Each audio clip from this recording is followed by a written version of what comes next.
দুনিয়াতে আছো তুমি টাকা পয়সা নিয়ে, মরার পরে করবে দাফন সাদা কাফন দিয়ে। যাইবে তুমি খালি হাতে, থাকবে পরে সবে, থেমে যাবে জীবন তোমার, বন্ধ হবে আখি। ওরে মন, থেমে যাবে জীবন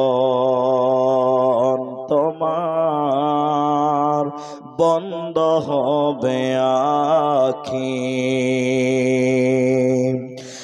আমল ঝুরি কর ভারী, সময় যে আর নাই, মরণ পাখি দিলে রে ডাক, রবে না উপায়। খাঁচা ছেড়ে উড়াল দিবে, কেমনে ধরে রাখি। থেমে যাবে জীবন তোমার, বন্ধ হবে আখি। ওরে মন, থেমে যাবে জীবন তোমার, বন্ধ হবে আখি।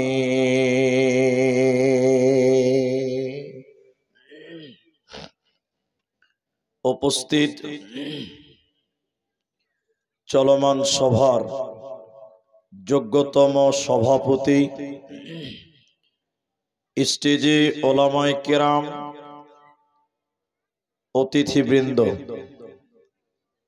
সামনে বসে থাকা দিনদার ইমানদার মুমিন ভাই সকল, দোয়ার কান্টারি মুরব্বী সমাজ, স্নেহের কচি কাঁচা, পর্দার অন্তরালে বসে থাকা মুমিনা সলেহা মা ও বোনেরা, প্রাণ প্রিয় হিলি দিনাজপুরবাসী, সর্বাগ্রে সে মহান আল্লাহ তাবারক ওয়া তাআলার প্রশংসা জ্ঞাপন করি যে আল্লাহ তাবারক ওয়া তাআলা আমাদেরকে এক মসজিদ এবং কবরস্থান উভয়কে কেন্দ্র করে এক জলসায় বসার এবং কিছু আলোচনা করার আপনাদের যিনি তৌফিক ইনায়াত করেছেন, সেই মহান মনিবের দরবারে শুকরিয়া আদায় করি। আমরা সকলেই একবার বলি আলহামদুলিল্লাহ। দরুদ ও সালাম বর্ষিত হোক শেরকারে কায়নাত, তাজদারে মাদানী, নবী কুল শিরোমণি, ইমামুল আম্বিয়া, নবী মক্কি, নবী মাদানী, নবী আহমদ, নবী মুহাম্মদুর রাসূলুল্লাহ, বলুন সাল্লাল্লাহু আলাইহি ওয়াসাল্লাম। বড় হবে না, সফটওয়্যার কাজ করে না। আপনারা যারা এই জলসায় 9টা পর্যন্ত আসতে পারেননি এবং যিনারা এসেছেন, বহু কষ্ট করে আপনার গ্রামে এসেছি। আমি কোরআন এবং হাদিস থেকে একটা বিষয় আপনাদের সামনে রাখবো। শুধুমাত্র 5টা মিনিট টাইম আপনাদের একটু অপেক্ষা করতে হবে। বিষয়টা বলবো খানিক। রাস্তাতে যারা কথা বলছে, যারা দায়িত্বশীল ছেলেরা আছো, তোমরা একটু ডিউটি করো, দেখো কে কথা বলে। রাস্তা বাগে যদি এইভাবে কথা বলে তো আমি তো বক্তব্য রাখতে পারবো না। তাই যারা দায়িত্বশীল ভলেন্টিয়ার তারা একটু দেখো, হয় ওদেরকে বসিয়ে দাও, নাহলে খসিয়ে দাও, দুটার মধ্যে একটা করো। আমি আপনাদের সামনে বলার পূর্বে বিষয়টি এইটুকু অনুরোধ করব, সেটা কি, আমি কিছু জিজ্ঞাসা করলে আপনারা মুখ খুলে উত্তর দেবেন। একবার বলুন ইনশাআল্লাহ। মাশাআল্লাহ মাশাআল্লাহ। অনেক মানুষ জলসাতে বক্তার সঙ্গে কথা বলে না, অনেক জায়গাতে আছে। যদি বেশি জিজ্ঞাসা করি তখন মনে মনে বলে যে হুজুর বলবেন তো আপনি, আমরা কেন বলবো। এরকম অনেক মানুষ থাকে। কিন্তু আপনি যদি কথা বলেন তাহলে আপনার বুঝতে সুবিধা হবে আর আমাকে বুঝাতে সুবিধা হবে। জি ভাই, আমি শুধুমাত্র আপনাদের সামনে কবর, অনলি ফর কবর সম্পর্কে কিছু কথা তুলে ধরবো ইনশাআল্লাহ। আলাইহি তাওয়াক্কালতু ওয়া ইলাইহি উনীব। আপনারা নড়চড় করবেন না, আমি মেইন বিষয়ে আসবো, একটু সময় লাগবে। হুজুর সাল্লাল্লাহু আলাইহি ওয়াসাল্লাম তিনি বলেছেন, কেউ যদি জানাজায় নামাজে অংশগ্রহণ করে তাহলে তাকে এক কিরাত নেকি দেওয়া হবে। বলুন সুবহানাল্লাহ। এক কিরাত বামানা এক উহুদ পাহাড়। এরপরে তিনি বললেন, হুজুর সাল্লাল্লাহু আলাইহি সাল্লাম বলেছেন, কেউ যদি দাফন কাফন কমপ্লিট পর্যন্ত থাকে তাহলে তাকে 2 উহুদ পাহাড় সমপরিমাণ নেকি আল্লাহ দিবে। বলুন সুবহানাল্লাহ। এখন প্রশ্ন হলো, জানাজার নামাজটা ফরজ নয়, ফরজে কিফায়া, ফরজ নয়, তারপরেও এত ফজিলত বর্ণনা করা হলো কেন? আমার বক্তব্য খুব সূক্ষ্মভাবে বুঝবেন। এটা ফরজ না হওয়ার পরেও এত ফজিলত কেন? আসলেই ফজিলতটা হলো লোভ, লোভনীয়। কথাটা বুঝতে পারলেন কিনা একটু বুঝেই বলি। আজ থেকে 20 বছর আগে প্রাইমারি স্কুলে দেখতেন কেক দিয়েছে, পাউরুটি দিয়েছে। দিত কি দিত না? একটু হ্যাঁ না বলেন। দিয়েছে। আমরা অনেক পাউরুটি খেয়েছি, কেক খেয়েছি। এখন সরকার মিড ডে মিলে ভাত দিচ্ছে, ডিম দিচ্ছে, চিকেন দিচ্ছে। ভাই, আচ্ছা, সরকার তখন থেকে খাওয়ারের ব্যবস্থাটা করেছিল স্কুলে, আর ওটা তো খাওয়ার জায়গা নয়, ওটা তো লেখাপড়ার জায়গা। তার কারণ হলো অনেক দুস্থ গরিবের বাচ্চা যারা দুবেলা খেতে পেত না, ওই কেক বা পাউরুটির লোভে স্কুলে যেত, খাওয়াও হতো, লেখাপড়াটাও হতো। মেন উদ্দেশ্য কি খাওয়া না লেখাপড়া করা? আপনারা বলুন। লেখাপড়া করা।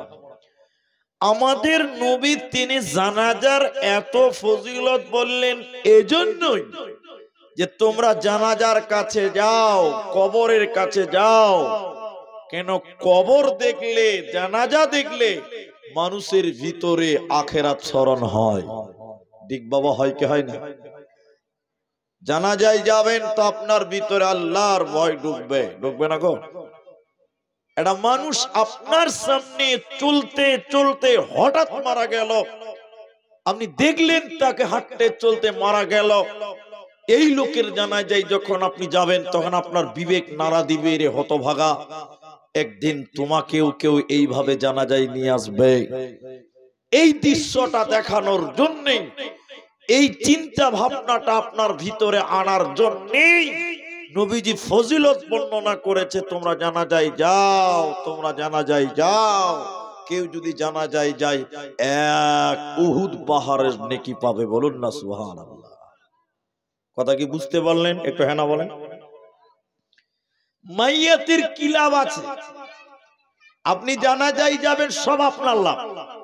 মাইয়াতের কি লাভ আছে? আলেমদেরকে জিজ্ঞাসা করেন, হুজুরদের জিজ্ঞাসা করেন, কি বলছেন? আল্লাহুম্মা গফিরলি হাইয়ানা। প্রথম দোয়া কার লিগে? যারা বেঁচে আছে তার জন্য। জি হুজুর, আল্লাহ তুমি মাফ করো, যারা জীবিত তাদেরকে মাফ করো, যে মরে গেছে ওর কোনো লাভ নাই। আপনারা আরবি বুঝেন না তাই। এরপরে বলছে ও মাইয়াতিনা, এরপরে একবারই শুধু বলছে আল্লাহ যারা মারা গেছে তাদেরকেও ক্ষমা করো, একটা বার।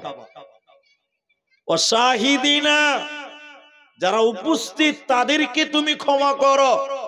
ও গায়িবিনা, যারা অনুপস্থিত তুমি তাদেরকেও ক্ষমা করো। টোটাল দুয়াতে মাইয়াতের জন্য একটাই কথা আছে, ও মাইয়াতে না, বাকি সম্পূর্ণটা জীবিতদের জন্য দোয়া। বলুন সুবহানাল্লাহ। তার মানে কি? নবী বলছেন তোমরা জানাজায় যাও, যাও। তোমরা যখন জানাজায় যাবে তোমাদের ভিতরে আখিরাতের ভয়, আল্লাহর ভয়, কবরের ভয় ঢুকে যাবে। হযরতে উসমান,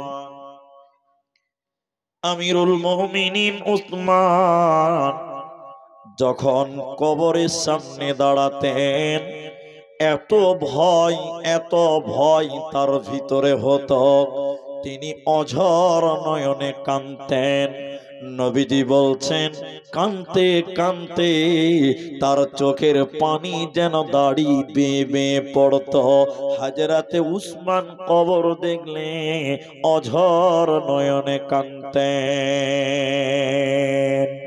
লোকেরা বললেন আমিরুল মুমিনিন খলিফাতুল মুসলিমিন ওসমান, আপনি কবরের কথা শুনলে এত কাঁদেন, কবর দেখলে এত কাঁদেন, কিন্তু জাহান্নামের কথা শুনে ততটা কাঁদেন না।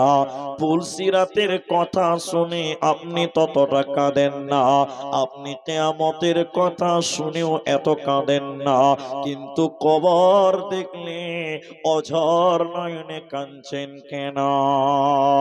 হযরত উসমান রাদিয়াল্লাহু তাআলা আনহু তিনি বলতেন, ও রাসূলের সাহাবীরা তোমরা শোনো, আমার নবী বলেছেন আখিরাতের প্রথম মঞ্জিল হলো কবর। যে ব্যক্তিটা কবরে বাঁচতে পেরে যাবে সব জায়গায় বেঁচে যাবে, আর যে ব্যক্তিটা কবরে বাঁচতে পারবে না ও কোন জায়গাতে ও বাঁচতে পারবে না। জাহান্নাম অনেক পরে, পুলসিরাত অনেক পরে, কিয়ামতের মাঠ অনেক পরে, এগুলোর আগে আমাকে কবরে বাঁচতে হবে। যে কবরে বাঁচতে পারবে না ও কোন জায়গাতে ও বাঁচতে পারবে না, এরই নাম কবর। তাহলে কবরে আপনাকে বাঁচতেই হবে, কবরে আপনাকে বাঁচতেই হবে। কবর থেকে পালাবার মতন ক্ষমতা পৃথিবীর কারো হবে? একটু মুখ খুলেন, হবে না? একবার তাকবীর দিচ্ছি, নারায়ে তাকবীর। একটু কথা বলবেন ভাই, আপনারা বসে যান, ভালো লাগবে। তাহলে কবরে তোমাকে বাঁচতে যেতেই হবে। এবার আমার দিকে দেখেন, যারা আলেম ওলামারা আছে স্টেজে আসবেন, আপনারা দেখেন, আমি এদিকে আপনারা দেখেন, পেছনে গুজুর গুজুর করে তাকাবেন না, একদম ডিস্টার্ব করবেন না আমাকে। আমার দিকে দেখেন। আচ্ছা বাবজি, আপনি যদি পারেন স্টেজে চলে আসেন, আপনাকে ডাকছি। আচ্ছা মাশাআল্লাহ, শুনেন তো আমি যে কথা, আমার দিকে দেখেন ভাই। তাহলে কবরে প্রত্যেককেই যেতে হবে, কবর থেকে পালাবার মতন ক্ষমতা কারো, জোরে বলুন, হবে না। এদিকে আমার দিকে দেখেন। আপনি বলবেন হুজুর একটা লোককে বাঘে খেয়ে নিল, না জানাজা হলো না কবর হলো, ও বাঘের পেটে চলে গেল, তো তার কবর কোনটা? একটা লোক সুন্দরবন ঘুরতে গিয়েছিল, বাঘে খেয়ে নিল, গিলে নিল, তার কবর কোনটা? একটা লোক সমুদ্রে ঘুরতে গিয়েছিল, তিমি মাছে তাকে খেয়ে নিল, ওর কোনো কবর হলো না, কিচ্ছু হলো না, এর কবর কোনটা? আল্লাহর ওলি বুজুর্গ দিনেরা বলছেন কবর কোন জায়গার নাম নয়, বরং কবর হলো একটা সময়ের নাম। মৃত্যু থেকে কিয়ামতের দিন পর্যন্ত এই দীর্ঘ টাইমকে বলা হয় কবরের জিন্দেগি, বারজাখি জিন্দেগি। এই জায়গাতে আপনাকে আমাকে সবাইকে যেতে হবে, বাঁচার উপায় রবে এবার কবরে আছে কি, এবার চলেন। নবীজি বললেন, ইযা উযিয়াল মাইয়িতু ফিল কবরে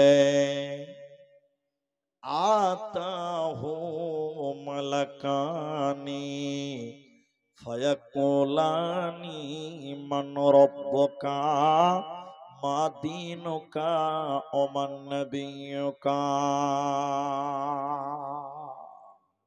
আল্লাহ নবী কি বলছে দেখেন, যখন কোন মাইয়াতকে কবরে দাফন করা হয়, যখন কোন মানুষকে কবরে সমাধি করা হয়, আতাহু মালাকানি, ওই কবরে দুইজন ফেরেশতা আছে।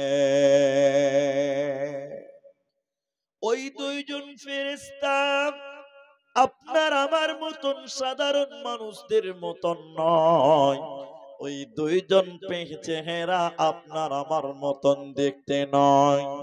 ওই দুইজন ফেরেশতা কেমন? নবীজি বললেন তাদের চোখ নীল জল জল জল জল করে জ্বলবে, আর তাদের শরীরটা হাড়ির কালির মতন কালো, হাড়ির কালির মতন তাদের শরীরের রং, এবং তাদের চক্ষুগুলো নীল জল জল জল জল করে জ্বলবে। বিশ্বনবী বলছেন, শোনো, এরকম ভয়ঙ্কর দুইজন ফেরেশতা কবরে আসবে।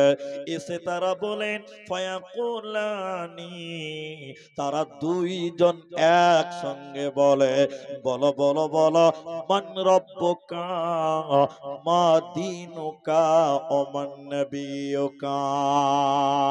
ওই দুইজন ফেরেশতা কবরে এসে বলে, বলো বলো, তোমার রবকে, তোমার দ্বীন কি, তোমার নবীকে। যে ব্যক্তিটা এই তিনটি প্রশ্নের উত্তর দিতে পেরে যাবে রে, ও সব জায়গায় বেঁচে যাবে। আর যে ব্যক্তিটা এই তিনটি প্রশ্নের উত্তর দিতে পারবে না, ও কোনো জায়গাতে ও বাঁচতে পারবে না। এরই নাম কবর। এই তিনটি প্রশ্ন করা হবে। আপনারা একটু মুখ খুলে বলেন, কবরে প্রশ্ন কটা? তিনটি। কার কার উত্তর মুখস্থ আছে হাত তোলেন। মুখস্থ কার কার আছে? এই অল্প কিছু মানুষের মুখস্থ আছে, বেশিরভাগ মানুষের মুখস্থ নাই। আপনাদের মুখস্থ আছে? একটু হ্যাঁ বলেন। আছে। কিছু কিছু মানুষ এত চালাক, বুঝলেন, 200 গ্রামে জিভ হিলাবে না, 5 কেজির মাথা হিলাবে। এরা খুব চালাক। 200 গ্রাম ওজনের জিভলাটা এটা হিলাতে পারবে না, 5 কেজির মাথা এরকম হিলে। জি ভাই, তাহলে সবাই একবার বলুন, প্রশ্ন কটা বললাম? তিনটি। কিন্তু বলুন, যদি মুখস্থ করে কবরে যান কোনো লাভ হবে? এরা কথা বলে না, হবে? হবে? মুখস্থ করে যদি কবরে বাঁচা যেত, এরকম হুজুর মুফতি সাহেব যারা আছেন তারা জান্নাতে রিজার্ভেশন থাকতো, কারণ ওরা তো আগে মুখস্থ করেছে। কথা কি বুঝতে পারলেন আপনারা? কবরে মুখস্থ করে কোনো লাভ হবে না। তো উত্তরগুলো কে দিবে ওটা খানিক পরেই বলবো, একটু থাকলো জমা। তাহলে তিনটা প্রশ্নের মধ্যে 3 নাম্বারটাও আমার নবী, তোমার নবী কে, তোমার নবী কে, তোমার আসল প্রেমিক কে তুমি বলো। তাহলে নবীজির প্রশ্নটা, হুজুরের জিজ্ঞাসাটা, নবী সম্পর্কে জিজ্ঞাসাটা কবরে বারবার বারংবার করা হবে। এই জন্য তোমরা রসুলের মহব্বতে জীবন গড়ো। হাদিস বলি আপনাদের সামনে, বুঝবেন। এটা ছবি দেখানো হবে। ছবিটা হলো নবী মুহাম্মদুর রাসূলুল্লাহ সাল্লাল্লাহু আলাইহি সাল্লাম। হাদিস শুনেন, যখন কোন ঈমানদার মারা যায়, মা আমার, বেটি আমার, বোন আমার, শুনেন, যখন কোন ঈমানদার নামাজি মানুষ মারা যায়, দুইজন ফেরেশতা তার কবরে এসে তাকে উঠায়। সে যখন উঠে, আমরা তাকে কবর দিয়ে বাড়ি আসছিলাম, আমাদের পায়ের আওয়াজ সে শুনতে পায়। ইমানদার লোক, ফেরেশতারা তাকে বলে, বলো বলো বলো, নবীজির ছবি দেখানো হয় আর বলেন বলো ইনি কে? ইনি মানে নবীজির কথা বলা হচ্ছে, এই ব্যক্তিকে তুমি তাকে কেমন চিনতে তুমি বলো। ইমানদার ব্যক্তি বলেন তিনি হলেন আল্লাহর বান্দা এবং তার নবী, নবী মুহাম্মদুর রাসূলুল্লাহ সাল্লাল্লাহু আলাইহি ওয়াসাল্লাম। ফেরেশতারা তখন বলে, মুমিন তুমি শোনো, আরে আল্লাহর বান্দা তুমি দেখো জাহান্নাম কেমন দাউ দাউ করে জ্বলছে, তুমি দেখো জাহান্নাম দাউ দাউ করে জ্বলছে, সে দেখতে পাবে।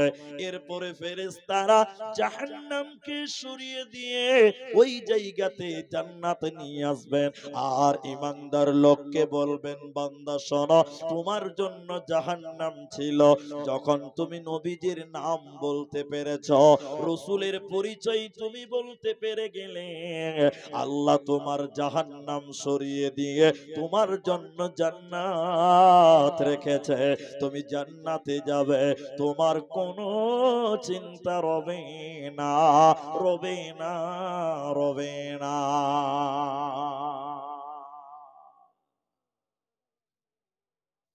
কিন্তু লোকটা যদি বেঈমান হয়, বেনামাজি হয়, বেপরদা নারী হয়, বেপরদা নারী, বেনামাজি মুনাফিক যদি হয়, এই মুনাফিক যখন কবরে যাবে, মারে আমার, বোনরে আমার, মুনাফিক বেনামাজি বেপরদা মেয়ে যখন কবরে যাবে, ফেরেশতারা এই মেয়েটাকে বলবে, বেনামাজিকে বলবে, বলো বলো বলো ইনি কে? নবীজির ছবি দেখানো হবে আর বলা হবে তিনি কে তুমি বলো।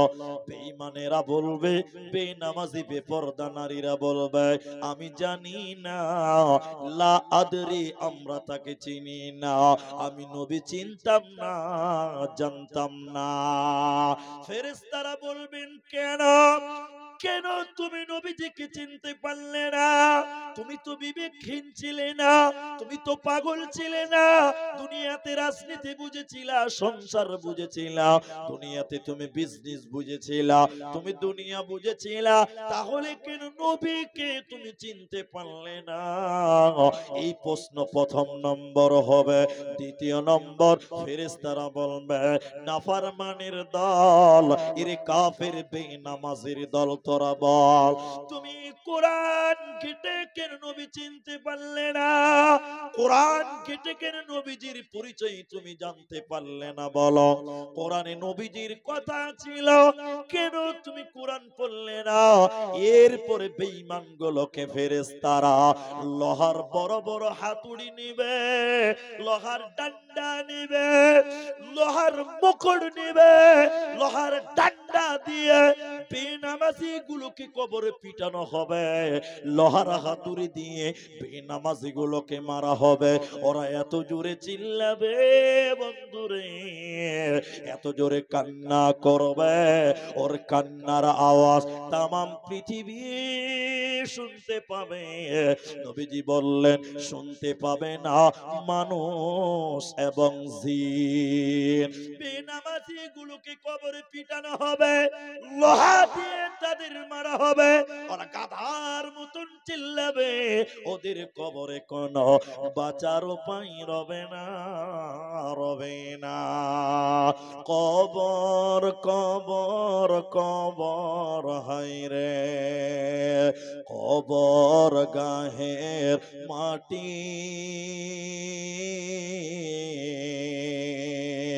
দুনিয়ার সব মায়ার পেছনে তোমারে জেনেছি খাটি।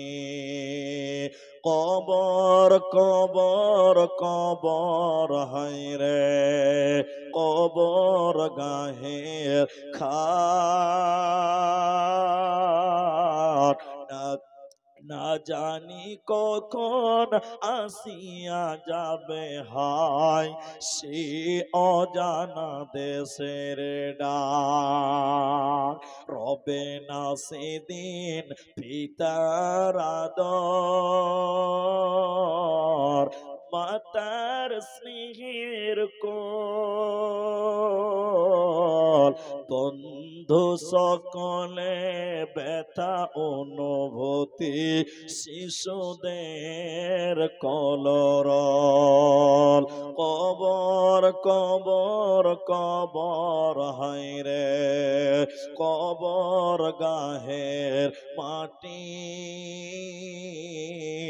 দুনিয়ার সব মায়ার পেছনে তোমারে জেনেছি খাটি।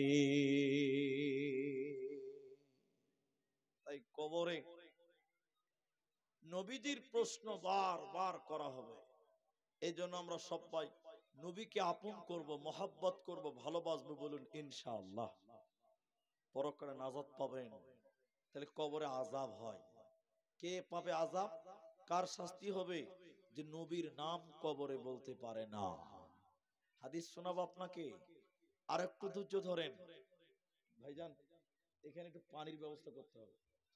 শুনেন, এদিকে দেখেন, আমাদের আমার গাড়িতে ড্রাইভার আছে, পানির বোতল আছে, একটু থাপ্পড় দিলে দিয়ে দিব, বলে পানি দিয়ে দাও স্টেজে।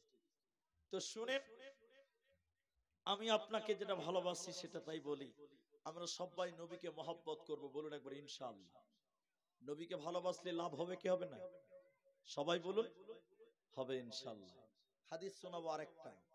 যারা কাফের তাদের কবরেতে শাস্তি হবেই হবেই। শাস্তির ব্যাপারে আরেকটা হাদিস শোনাই। এই হাদিসটির রাবী হযরতে আবু হুরায়রা রাদিয়াল্লাহু তাআলা আনহু। মা জননীরা আপনারাও শোনেন। অনেক মানুষ, কারো মা নাই, কারো বাবা নাই, কারণ মা নাই, কারো আব্বা নাই, কারো দাদি নাই, কারো দাদা নাই। হাদিস শুনেন, কবরের জ্বালা কত কঠিন। একজন বেঈমান লোকটা কেমন? নামাজকে অস্বীকার করত, রাসূলের সুন্নাত দাড়ি রাখত না। এরকম লোক আছে না নাই? এতটি লোক মুখ খুলে নাচে না নাই? দাড়ি নাই এরকম লোক সমাজে আছে না? নামাজ অস্বীকার করেছিল, নবীজির সুন্নাতকে ভালোবাসেনি, দাড়িকে রাখেনি। এই লোক যখন কবরে যাবে, ফেরেশতারা বলবেন এই ব্যক্তিকে মানহাজা রাজুলুন, নবীজির ছবি দেখাবে আর বলবে বলো ইনি কে, ইনি কে, ইনি কে তুমি বলো। বেঈমান বলবে আমি চিনি না, জানতাম না। ফেরেশতারা বললেন আমরা জানতাম তুমি এই রকম উত্তর দেবে, তুমি ভালো উত্তর দিতে পারবে না। কবরটা কতটা জায়গা? কতটা? 1.5 হাত, 2 হাত, তার বেশি কোনোদিন কবর হবে না। হবে 2 হাত। কবরটা এত সংকীর্ণ, যিনি কবরে লাশ ধরার জন্য নামে তাকে একবার জিজ্ঞাসা করে দেখেন, কবরে ভালো করে নড়াচড়া করা যায় না। ঠিক না বলেন? বেঈমান যখন নবীজির পরিচয় দিতে পারবে না, আল্লাহ কবরকে বলবে মাটি, এর কবর ডান দিকেও মাটি, বাঁ দিকেও মাটি, উপরেও মাটি, নিচেও মাটি। আল্লাহ কবরকে বলবেন তুমি শাস্তি দাও, তুমি শাস্তি দাও, তুমি শাস্তি দাও। কবরের 2 দিকের মাটি এসে কাফেরকে পিছিয়ে দিবে, কবরের 2 দিকের মাটি এসে বেনামাজি কাফেরকে পিছিয়ে দিবে, চেপে দিবে। নবী বলেন ওই কাফেরের হাড্ডি গুলো এত জোরে চাপবে, তার ডান দিকের হাড্ডি গুলো এইরকম বাঁ দিকে ঢুকে যাবে, আর বাঁ দিকের হাড্ডি গুলো ডান দিকে ঢুকে যাবে। ওদেরকে পিছিয়ে দেওয়া হবে, ওদেরকে চেপে দেওয়া হবে, কবরে তাদের কঠিন শাস্তি দেওয়া হবে যদি তারা নবীজির নাম না বলতে পারে।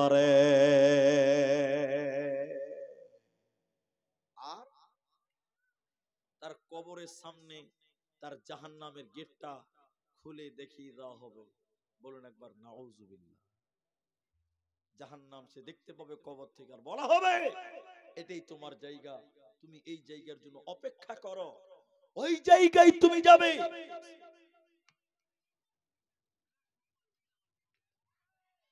আপনাদের কবরের দুদিকে তাকে পিছিয়ে দিবে এবং কবরের থেকে জাহান্নামের চিত্রটা দেখিয়ে দেওয়া হবে।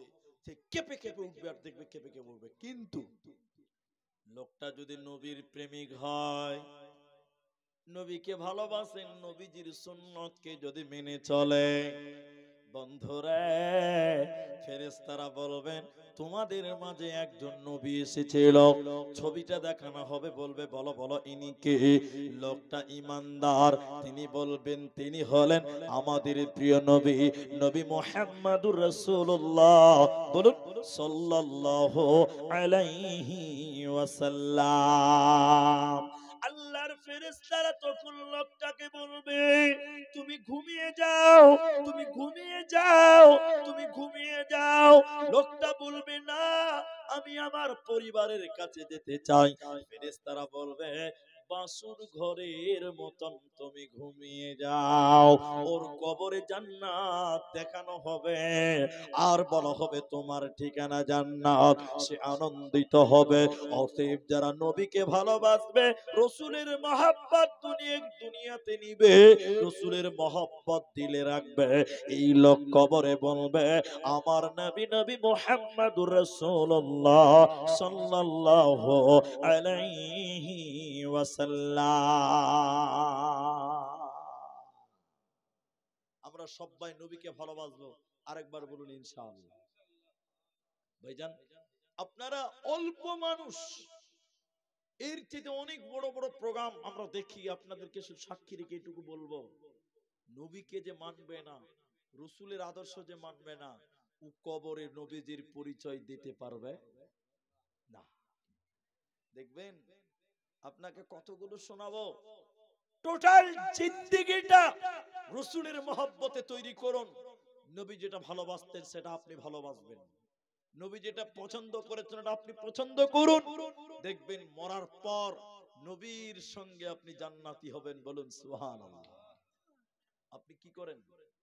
আপনি নবীকে মানেন না। আমার নবী বলেছেন তোমরা দাড়িকে ছেড়ে দাও, তোমরা দাড়ি ছাড়ো না। এখন কিছু কিছু ইয়াং ছেলে দাড়ি ছাড়ছে, ওটা আবার রসুলের দাড়ি নয়, ওটা হলো কোহলি মার্কা দাড়ি। আমি ঠিক বললাম না নাই বলেন? এখানে অনেকেই চেনেন কোহলিকে, মুরব্বী মানুষ তারা চিনবে না।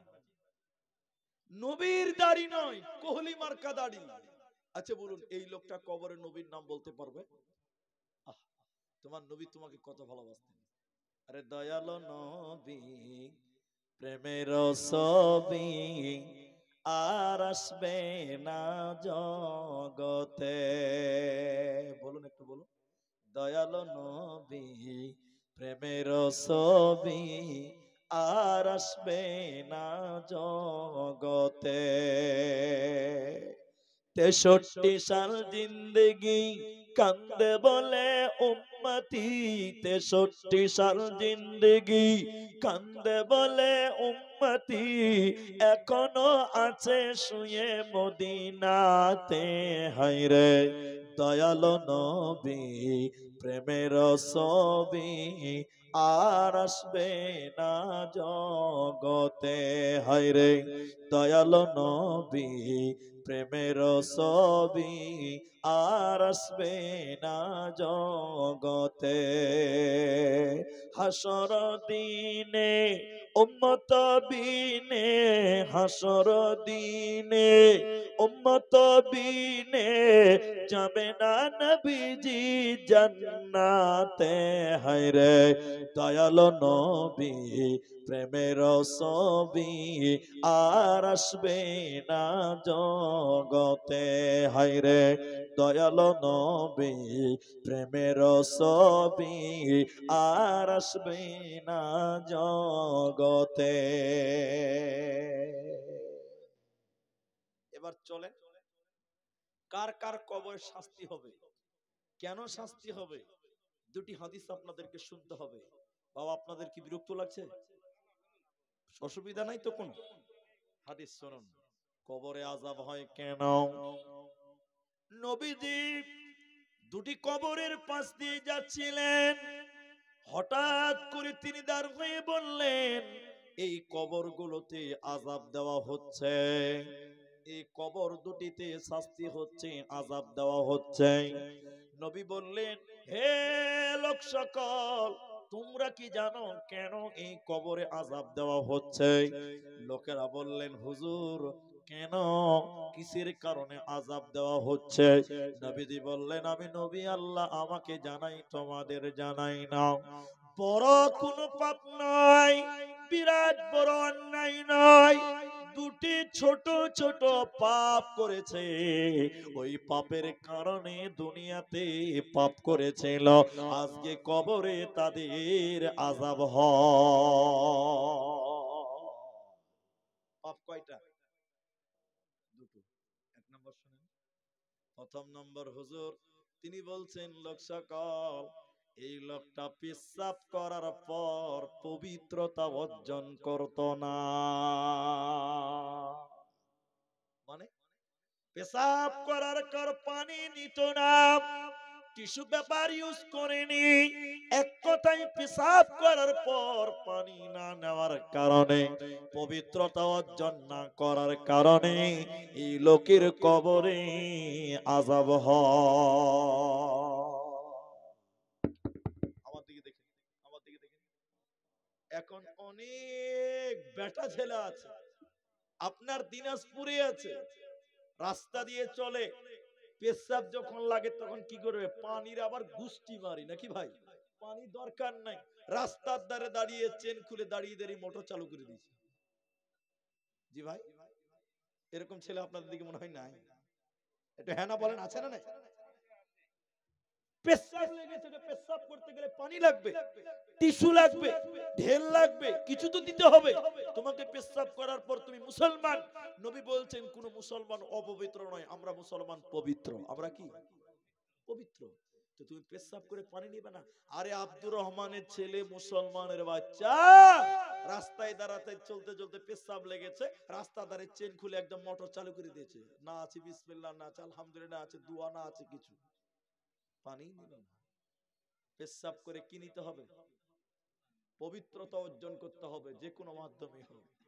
নবীজি বললেন, শোনো, এই কবর দুটিতে শাস্তি হচ্ছে, প্রথম নাম্বার কারণ পেশাব করার পর পানি নিত না, টিস্যু নিত না, পবিত্রতা অর্জন করত না।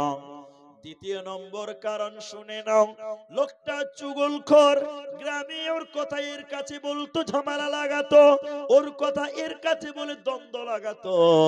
চুগলখোর লোক যখন কবরে যাবে, ওর কবরে আযাব হবে, শাস্তি হবে, ওর বাঁচার উপায় রবে না, রবে না, রবে না।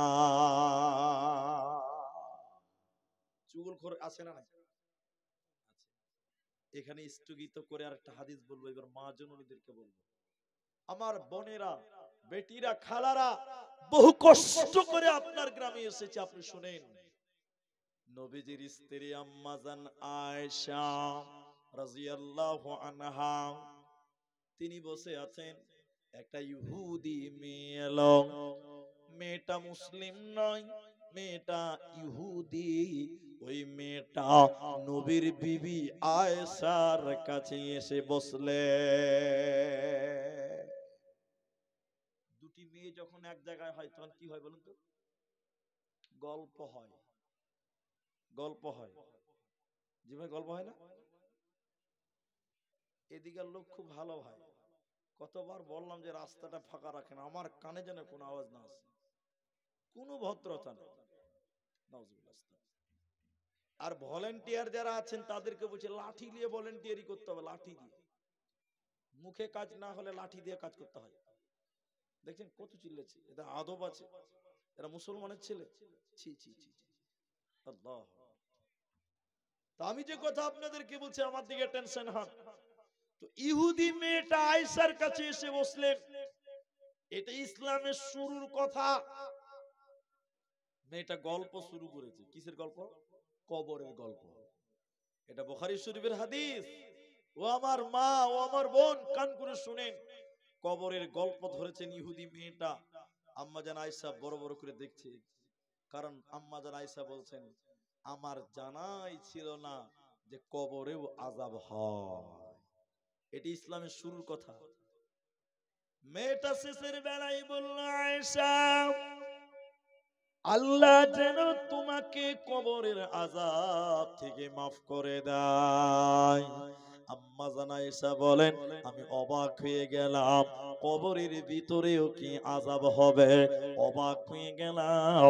আমার নবী যখন আমার বাড়িতে এলো, আমি বিশ্ব নবীকে বললাম, ইয়া রাসূলুল্লাহ, ইয়া হাবিবাল্লাহ, দয়ার নবী গো, একটা ইহুদি মেয়ে এসেছিল, অনেকক্ষণ কবর নিয়ে আলোচনা করলেন, শেষের বেলায় বলে গেল, আয়েশা, আল্লাহ যেন তোমাকে কবরের আযাব থেকে মুক্তি দেয়। ইয়া রাসূলুল্লাহ, কবরে কি সত্যি সত্যি আযাব হবে? কবরে কি সত্যি সত্যি আযাব হয়? আম্মা জান আয়েশাকে নবী বলেন, আয়েশা রে, তুমি শোনো, আযাবুল কবরে হাক্কুন, কবরের আযাব বড় সত্য রে আয়েশা। আযাবুল কবরে হক, কবরের আযাব বড় সত্য রে আয়েশা। কবরে মানুষকে কঠিন আযাব দেওয়া হবে। আম্মা জান আয়েশা বলেন, শোনো, এরপরে নবীজি যখনই নামাজ পড়তেন, তখন তিনি কবরের আযাব থেকে মুক্তি চাইতেন। হুজুর যখনই নামাজ আদায় করতেন, তখনই আল্লাহর কাছে দোয়া করতেন, আল্লাহ তুমি আমাকে কবরের আযাব থেকে মুক্তি দাও। আমার দিকে দেখেন, একটা দোয়া বলছি, আমার দিকে দেখেন, একটা দোয়া বলছি আপনাদেরকে। আমি একটু আপনাদেরকে অ্যাটেনশন নিয়ে দোয়াটা শিখিয়ে দিব, আপনারা দোয়াটা করবেন। নবীজি যখনই নামাজ পড়তেন, তখনই কবরের আযাব থেকে বাঁচার জন্য দোয়া করতেন। এবার আপনারা এতটি মানুষ একবার মুখ খুলে বলেন, তাহলে আমাদের দোয়া করতে হবে না বাবা?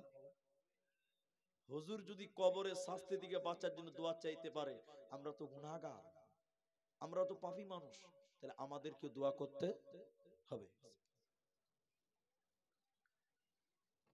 সেটা কি আপনারা দেখেন, নামাজের শেষ রাকাতে, শেষ বৈঠকে কি বলেন আপনারা? বসে থাকেন এরকম করে না, কিছু বলেন? কি বলেন? আত্তাহিয়াতু, জানেন না? জানেন না? আত্তাহিয়াতু পড়েন। দ্বিতীয়বার কি বলেন? দ্বিতীয় তারপরে কি বলেন? দরুদ, আল্লাহুম্মা সাল্লি আলা মুহাম্মদ, এটা পড়েন তো? তারপরে কি পড়েন? কি পড়েন কেউ জানেন না? আল্লাহুম্মা ইন্নী যালামতু নাফসি যুলমান কাসীরা ওয়া লা ইয়াগফিরুয যুনুব ইলা আখির। এই দোয়া পড়েন। আর একটা দোয়া হুজুর পড়তেন, আর একটা দোয়া কে পড়তেন? নবীজি পড়তেন। কি বলবেন? আত্তাহিয়াতুর পর দরুদ পড়ার পর দোয়া মাসুরা দুইটি পারলে দুটি পড়েন, না হলে এটা পড়বেন, একটা পড়লেও চলবে। কিন্তু নবীজি এই দোয়াটা পড়তেন কোনটা? আল্লাহুম্মা ইন্নী আউযু বিকা মিন আযাবি জাহান্নাম ওয়া আউযু বিকা মিন আযাবিল কবরে ওয়া আউযু বিকা মিন ফিতনাতিল মাসিহিদ দাজ্জাল ওয়া আউযু বিকা মিন ফিতনাতিল মাহিয়া ওয়া ফিতনাতিল মামাত। অনেক কথা আছে, শুনেন। আল্লাহর নবী নামাজ পড়তেন আর বলতেন, আল্লাহ তুমি আমাকে কবর, আল্লাহ জাহান্নামীর আযাব থেকে রক্ষা করো। হুজুর দোয়া করতেন এরপরে, আল্লাহ তুমি আমাকে কবরের আযাব থেকে মাফ করো। এরপরে নবী বলতেন, আল্লাহ তুমি আমাকে দাজ্জালের ফিতনা থেকে রক্ষা করো। নবীজি কবরের আযাব থেকে বাঁচার জন্য দোয়া করতেন। তাহলে আপনাকে আমাকেও কবরের থেকে, কবরের আযাব থেকে বাঁচার জন্য বেশি বেশি করে দোয়া করতে হয়। দোয়াটা কি বলে দিলাম, আরেকটা দোয়া লাস্টে বলবো, ওইটাও আপনার কাজে লাগবে, এখন ওটা জমা রাখলাম। তাহলে কবরে কঠিন পরীক্ষা দিতে হবে। শুনেন আরেকটা কথা, হাদিসের চোখে চলুন। হাদিসটির রাবী হযরত যায়েদ বিন সাবিত রাদিয়াল্লাহু তাআলা আনহু, এটাও বুখারী মুসলিমের হাদিস। শুনেলেন মায়েরা, নবীজি গাধার উপরে বসেছিলেন, গাধার উপরে। এখন 2025 সাল, আজি দিনাজপুরে রিক্সা আছে, সাইকেল আছে, টোটো আছে, অটো আছে, আছে না নাই? বাস আছে, ট্রেন আছে, এরকম গাড়ি আছে। নবীজির জামানায় এগুলো ছিল না। নবীজির জামানায় যানবাহন এরকম উট ছিল, ঘোড়া ছিল, দুম্বা ছিল, গাধা ছিল। এগুলোর উপরে তখন সওয়ার করতে হতো। নবীজি একদিন গাধার উপরে বসেছিলেন। গাধাটি যাচ্ছিল একটা বাগান দিয়ে, খেজুরের বাগান দিয়ে, নাসসার বংশের বাগান দিয়ে যাচ্ছিল। হঠাৎ করে হুজুরের গাধাটা এত জোরে লাফাতে লাগলেন, ওরে মা আমার, বোন আমার, হুজুরের গাধাটা যেন লাফাতে লাগলেন। নবীজি বললেন, আমার মনে হলো গাধা তার পিঠ থেকে আমাকে ফেলে দিবে। এই আমার দিকে দেখেন, আমার দিকে দেখেন। হুজুর হুজুর বলছেন, গাধাটা মনে হলো আমাকে তার পিঠ থেকে নামিয়ে দিবে। আমি সেই বাগানে নামলাম, নিজেই গাধার পিঠ থেকে নেমে গেলাম। নেমে ডান দিক বাঁ দিকে তাকালাম, 5টা অথবা 6টি কবর দেখতে পেলাম। 6টি কবর অথবা 5টি কবর দেখলাম।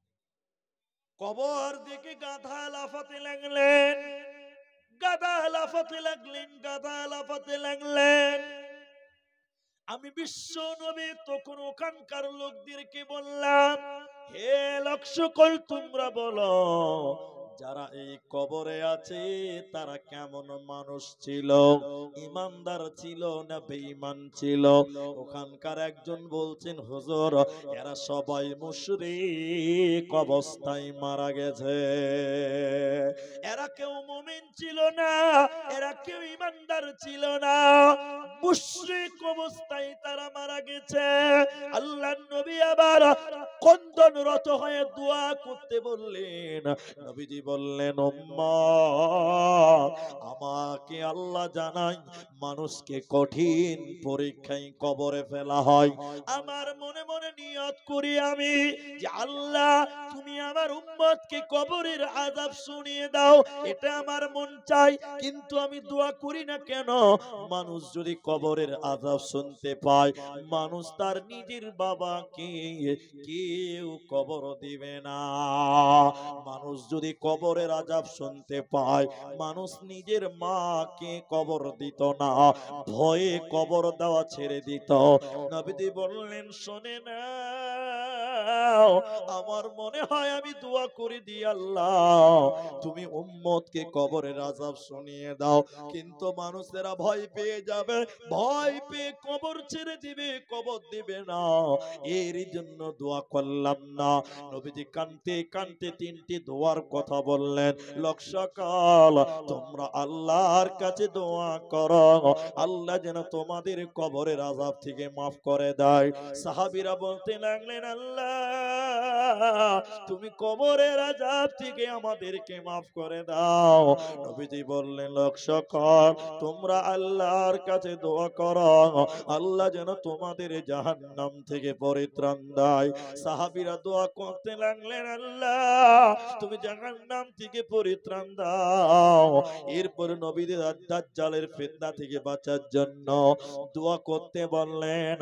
আর কানতে কানতে বললেন, কবরে মানুষকে কঠিন পরীক্ষায় ফেলা হয়, কবরে মানুষদের বাঁচার উপায় কারো রবে না, থাকে না, পারে না। একবার তাকবীর দেন, নারায়ে তাকবীর। এখন যে প্রশ্নটা করব, সবটি লোক যদি উত্তর দেন, আমিও খুশি হব, আল্লাহ খুশি হব। পশ্চিমবঙ্গে মাধ্যমিক পরীক্ষা কখন হবে? ফেব্রুয়ারি মাসের 10 তারিখে। আপনারা বুড়া মানুষ, আপনারা তো লেখাপড়া করেন না, তো আপনারা জানবেন না। আসলে চ্যাংরারাই জানবে জি বাবা। আচ্ছা, আপনারা এবার যে প্রশ্নগুলোর উত্তর দেন, মাধ্যমিক পরীক্ষার যে কোশ্চিন, এগুলো মমতা ব্যানার্জির সরকার আগেই দেখিয়ে দেয় না গোপন করে রাখে? মাশাআল্লাহ, মাশাআল্লাহ, উত্তর দিবেন, ভালো লাগবে। গোপন রাখে। কিন্তু কোন ছেলে যদি 2025 সালে মাধ্যমিকে ফেল পড়ে যায়, 26 সালে আবার পরীক্ষা দিতে পাবে। কি বলছেন, পাবে না গো? পাবে। 26 সালেও যদি ফেল পড়ে যায়, 27 সালে আবার পরীক্ষা দিতে পাবে। তাহলে কোশ্চিন গুলো গোপন, সরকার দেখায় না, কিন্তু একবার ফেল পড়লে বারবার সুযোগ পাওয়া, এরা কথা বলে না, যাবে। এবার আপনাদের দ্বিতীয় প্রশ্ন কিছু উত্তর দিন। কবরের কোশ্চিন গুলো নবীজি উত্তর প্রশ্ন গোপন করে রেখেছে না প্রকাশ করেছে? প্রকাশ করেছে। কবরের প্রশ্ন কি করেছে? প্রকাশ করে দিয়েছে, গোটা দুনিয়ার লোককে জানিয়ে দেওয়া হয়েছে। কিন্তু বলুন, কেউ যদি একবার কবরে যেয়ে বলে যে আল্লাহ এবার পারলাম না, আর একবার এসে উত্তর দিব, সুযোগ পাবে? জুড়ে বলেন, আর পাবে? কবরে এক চান্সে, no chance, only first chance. কথা কি বুঝতে পারলেন? এক চান্সে। কিন্তু দয়ার নবীজি প্রশ্নগুলো আগেই জানিয়ে দিয়েছে, বলুন সুবহানাল্লাহ। এই জন্য এক চান্সে যেহেতু পার করতে হবে, তুমি রেডি হয়ে নাও, রেডি হয়ে নাও। তাহলে আমাদের তো কবরের প্রশ্ন তিনটি মুখস্থ আছে। প্রথম প্রশ্ন, মান রব্বুকা, তোমার রব কে? সবাই বলুন, আমাদের রব কে? মা দীনুকা, তোমার দিন কি? ইসলাম। ওমান নবিয়ুকা, তোমাদের নবী মুহাম্মাদুর রাসূলুল্লাহ সাল্লাল্লাহু আলাইহি ওয়াসাল্লাম। হাজী ভাই, সবারই তো মুখস্থ আছে, তাহলে নামাজ পড়ে লাভ আছে? মুখস্থ তো সবারই আছে, তাহলে নামাজ পড়ে কি হবে যে বাবা? হাজী, কবরে মুখস্থ করে কোনো লাভ হবে? এরা বলে না হবে, হবে না। আপনারা খালি আমার সঙ্গে 2 মিনিট একমত হন, একমত হন। এটা জানাজার নামাজ হয়ে গেছে, বুঝলেন তো, লোকটাকে লাশটা কবরে নামাবে।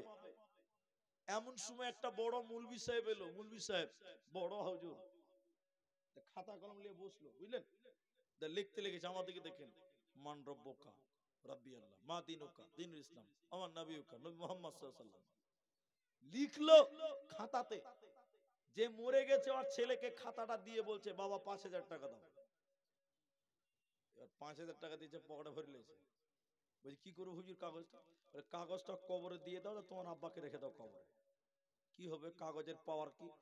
যখন ফেরেশতারা তোমার বাপকে জিজ্ঞাসা করে উত্তর, তো এই কাগজ দেখে দেখে উত্তর দিতে পারবে।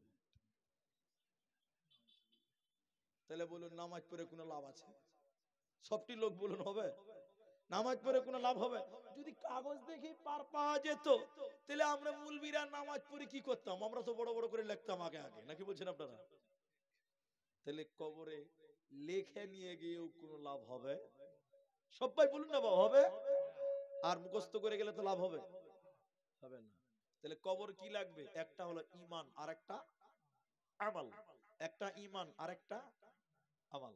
এটা উপন্যাস শোনাই, যারা শিক্ষিত মানুষ আছেন তারা আমার দিকে তাকান, একদম আমার দিকে তাকিয়ে থাকেন, চোখ অন্য দিকে করবেন না। এই গ্রামের, আমার গ্রামের নামটা মনে থাকে না, ধলপাড়া। এই গ্রামটা, এই গ্রামের একটা ছেলে শিলিগুড়িতে পড়াশোনা করে, বুঝার জন্য বলছি। ওর বাপ নাই, মা বেঁচে আছে, বুড়ি মা।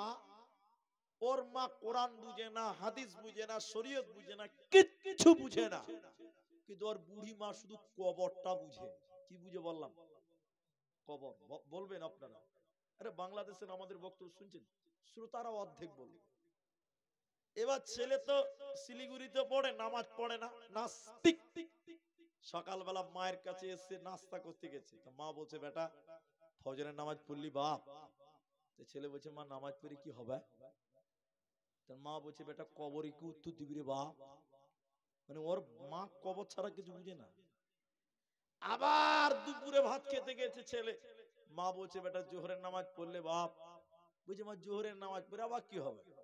তা মা বলছে, কবরে কি উত্তর দিবি রে বাপ? মানে ওর মা কবর ছাড়া কিছু বুঝে না। আমার কথা কি বুঝতে পারছেন? এবার নাস্তিক ছেলে, শিক্ষিত বদমাস ছেলে, খাতাটা দেন আমাকে, দেন খাতাটা দেন, দেন খাতা দেন, একটা দিলি। এই ছেলেটার মা তো খালি কবর কবর করছে, ছেলে থাকতে না পেরে সন্ধ্যাবেলা খাতা কলম নিয়ে মসজিদের ইমাম সাহেব হুজুরের কাছে চলে গেছে, বুঝলেন, ইনাদের মতন ইমামের কাছে। হুজুর! ইমাম সাহেব জানলাতে মুখ পার করে বলছে, গায়ে শয়তানটা মসজিদে কি ব্যাপার? মানে কোনোদিন তো নামাজ পড়ে না। তখন বলছে, হ্যাঁ বলেন বলেন কি বলছেন। তখন বদমাশটা বলছে, হুজুরকে বলছে, আরে আপনারা জান্নাত জাহান্নাম কিয়ামত পুলসিরাতি করে করে মানুষের ব্রেনকে নষ্ট করে দিয়েছেন, আমার মা শুধু কবর কবর কবর। আচ্ছা কবরে কি প্রশ্ন করা হবে বলেন দেখিনি। তো হুজুর এবার হাদিস বলছে, কি হাদিস?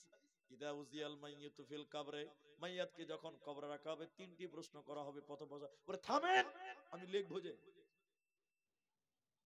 বদমাশ ছেলে শুনবে না, লিখবে, নাস্তিক তো। এবার দেখেন আমার দিকে দেখেন। প্রথম প্রশ্ন, মান রব্বুকা, উত্তর কি হবে হুজুর? রব্বি আল্লাহ। দ্বিতীয় প্রশ্ন, মা দিনুকা, উত্তর কি হবে? দ্বীনুল ইসলাম। 3 নাম্বার, ওমান নবিয়ুক, উত্তর কি হবে? নবী মুহাম্মদুর রাসূলুল্লাহ, বলুন সাল্লাল্লাহু আলাইহি সাল্লাম। এই তিনটা প্রশ্ন মুখস্থ করে সারা রাত মুখস্থ করেছে। এটি মুখস্থ করতে কম মিনিট লাগবে ভাই? খুব বেশি হলে 10 মিনিট লাগবে। আর ও কতক্ষণ মুখস্থ করেছে? সারা রাত মুখস্থ করেছে। মানে মুখস্থর পাওয়ার কত, 5G স্পিড হয়ে যাবে, বুঝতে পারছেন কিনা? সকালবেলা ভদ্রলোক নামাজ তো পড়েইনি, আর মায়ের কাছে নাস্তা খেতে গেছে। মা নাস্তা দাও। মা নাস্তা দেওয়ার আগে বলছে, বেটা ফজরের নামাজ পড়লি বা? বলছে, মা নামাজ পড়ি কি হবে? বলে মা তখন বলছে, কবরে কি উত্তর দিবি রে বাপ? বলে শুই না লাও। কি উত্তর দিব? শুই না লাও। ও তো মুখস্থ করে রেখে দিয়েছে।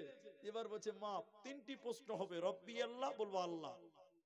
মান রব্বুকা, বলবো রব্বি আল্লাহ। মা দিনুকা, বলবো দ্বীনুল ইসলাম। আমার নবিউকা, নবী মুহাম্মদুর রাসূলুল্লাহ সাল্লাল্লাহু আলাইহি ওয়াসাল্লাম। এবার ছেলে যখন বলেছে, ছেলের কথা শুনে মা এরকম শুকনো ঢুক গেছে। ছেলে এবার মাকে বলছে, মা আমার তো মুখস্থ আছে, তোর মুখস্থ আছে তো? মা মাথায় হাত দিয়ে বলছে, সর্বনাশ, ছেলে তো হাফেজ তৈরি হয়ে গেছে রে ভাই। ছেলে কি তৈরি হয়েছে? ও তো হাফেজ তৈরি হয়ে গেছে রে বাবা। মা এবার কুল পাই না যে কি করবে। তখন মা বলছে, বেটা এই পেটে তুই হয়েছিস, তোর পেটে আমি নয়। মা এবার 1 মিনিটের একটা কথা শুনেন, 1 মিনিট লাগবে আমার আপনাকে দেখালাম। 3 বন্ধুর মধ্যে এক বন্ধুর কাছে ময়না পাখি, ময়না পাখি বুঝেন আপনারা? ওই বাড়ির গেটে থাকবে। ও কি বলে? কথা বলে। একজন বলছে কথা বলে না, মা গল্প শোনাচ্ছে। দুজন বলছে বলে। বলছে না বলে না, বলছে বলে, চল প্রমাণ করব। ময়নার পাকিস্তানে যে বলছে, ময়না বলছে, আসসালামু আলাইকুম, কেমন আছেন?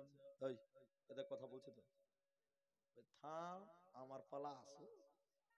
আরেকজন গেছে, ময়না বলছে, আসসালামু আলাইকুম, কেমন আছেন? এই ঠিকই তো কথা বলছে রে। যে বলছে কথা বলে না, ও ব্যাগের ভিতরে একটা বিড়ালকে ভরে নিয়ে চলে গেছে। কি ভরেছে বললাম? বিড়াল। যেই ময়না পাখির সামনে গেছে, লোকটা আওয়াজ করা বাদ দিয়ে বিড়ালকে বের করে দিয়েছে। এখন বলেন, ময়না যদি বিড়াল দেখে ভয় খাবে কি খাবে না? যেই ময়না বিড়াল দেখেছে, খাঁচার ভিতরে ছটফট ছটফট ছটফট করতে লেগেছে, সালাম কালাম ভুলে গেছে। মা বলছে, বেটা রে, ময়না তার সালাম ভুলে গেল কেন? মা বলছে, বেটা ময়না তার সালাম ভুললো কেন? বেটা বলছে, মা বিড়াল দেখেছি তার জন্য। মা বলছে, বেটা রে, দুনিয়াতে যতই মুখস্থ করো না কেন, কবরে যখন মুনকার নাকির ফেরেশতা দেখবি বাপ, দুনিয়ার সব মুখস্থ ভুলে যাবে। দুনিয়ার মুখস্থ কবরে কোনো কাজে আসবে না। কবরে মুখস্থ করে কোনো লাভ হবে? তাহলে কবরে বাঁচবে কে?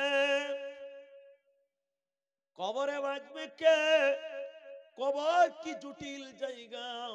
ও ভাই আমার, বোন আমার, শোনেন, আমরা মুসলমান, কবরের সামনে দেখেন দেখেন দেখেন দেখেন, এই গ্রামটার নাম আবার ভুলে গেলাম, ধোলাপাড়া না কি আছে? শোনেন, ধোলাপাড়া। আপনার গ্রামে তো কবরস্থান নাই, 1-1.5 কিলোমিটার দূরে আছে শুনলাম। তো শুনেন, অনেক লোক দেখবেন, যেই মসজিদে শুনে নিবে অমুকের বাপ মরে গেছে, কদর নিয়ে মারলো দৌড়, গোরস্থানে যে কবর খুঁড়তে লাগবে। আপনাদের এরকম লোক নাই নাকি? কিন্তু আমাকে অবাক লাগে গো, অবাক লাগে। দেখবেন অনেক লোক কবরে 2-4 মিনিট কাজ করার পর বসে বসে আবে আগে বিড়ি খেয়ে এলে তারপর কাজ করবে। কবরস্থানে গিয়েও বিড়ি টান, এরকম মাল নাই বোধহয় আপনার দিকে। আচ্ছা বলুন, আল্লাহর ভয় আছে? সরে বলুন। হাদিসটা শুনেন। আল্লাহর নবী একদিন এক আনসার ব্যক্তির জানাজায় গেলেন। আমার কথা ভালো করে বুঝেন। জানাজার নামাজ হয়ে গেছে কিন্তু এখনো কবর গর্ত করা হয়নি। বাবা গো, ও মা আমার, পা ধরে বলছে আমার দিকে তাকান। নবীজি জানাজা পড়ার পর কবর কমপ্লিট হয়নি, কবর গর্ত করছে, ওর সামনে যে বসলেন। সাহাবীরা বলছেন আমরাও বসলাম। মুখে কারো কোনো শব্দ নেই, নড়াচড়া নেই, একদম স্তব্ধ, সাইলেন্ট হয়ে গেলাম। নবীজি বলছেন পাখিও বুঝতে পারবে না আমরা মানুষ না গাছ দাঁড়িয়েছি, নড়াচড়া টোটাল বন্ধ। বলুন সুবহানাল্লাহ। নবীজি দেখেন আমার দিকে দেখেন, এটা কমচি নিলেন, কমচি নিয়ে করে দাগাদাগি করতে লাগলো, মাথা নিচু করে একদম চুপ, কোনো কথা কেউ বলে না। হঠাৎ করে নবীজি মাথা উঁচু করে বললেন লোক সকল তোমরা আল্লাহর কাছে দোয়া করো, আল্লাহ যেন তোমাদের কবরের আযাব থেকে মাফ করে দেয়। এই কথাটা নবীজি একবার বলেনি, রাবি বলছেন নবীজি পরপর 3 বার কথা বললেন লোক সকল তোমরা কবরের কাছে এসেছ, আল্লাহর কাছে দোয়া করো, আল্লাহ যেন তোমাদের কবরের আযাব থেকে মাফ করে দেয়। কারণ কবরের আযাব পৃথিবীর কেউ সহ্য করতে পারবে না। আমার বোন আমার, ও বেটি আমার, কান করে শুনেন, কবরে কে লাভবান হবে, কে বাঁচবে? এই হাদিস দুটি যদি না শুনেন আমার বক্তব্য অসম্পূর্ণ থেকে যাবে। হাদিসটার রাবি কে? হযরতে বারা ইবনে আযিব রাদিয়াল্লাহু তাআলা আনহু। নবীজি বলছেন যখন কোন মানুষকে কবরে নামানো হয় ওটা মানুষ নয়, ওটার নাম দেহ। কবরে যেটা রাখা হয় ওটা কি আত্মা না দেহ? মাটির দেহ মাটি খাবে, কিসের কর বাসনা, হায়রে এই দুনিয়ায় আশা মিটবে না। আশা করে ঘর বাঁধিলাম সাদের বালুর চরে, সে ঘর আমার উড়িয়ে নিল সর্বনাশা ঝরে। আসলেতে সবই ফাঁকি, কবর যে তোর ঠিকানা, হায়রে এই দুনিয়ায় আশা মিটবে না। সবাই বলুন, যেটা কবরে রাখা হয় ওটা কি আত্মা না দেহ?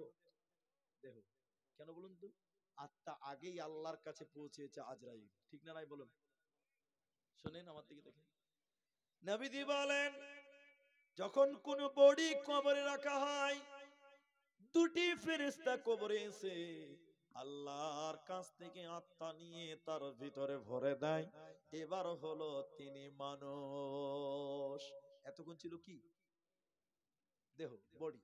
এবার তিনি মানুষ হয়ে গেলেন। আমার দিকে দেখেন, এবার তাকে বলা হয় এই মানুষটাকে, এই এদিকে শুনেন, এটা সবচেয়ে গুরুত্বপূর্ণ হাদিস।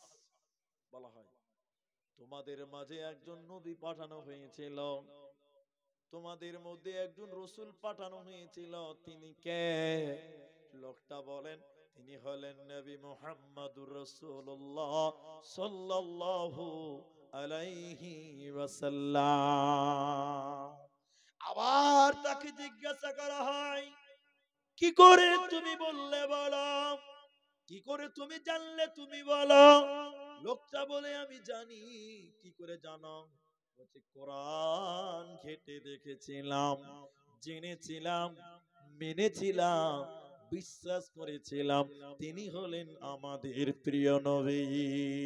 আসমান থেকে আল্লাহ ডেকে ডেকে তখন বলেন, আমার বান্দা যা বলেছে তা ঠিক বলেছে, সত্য বলেছে। আমার বান্দা যা বলেছে ঠিক বলেছে, সত্য বলেছে। এবার আল্লাহ কি বলবেন? ও ভাইরা, এবার আল্লাহ কি বলবেন?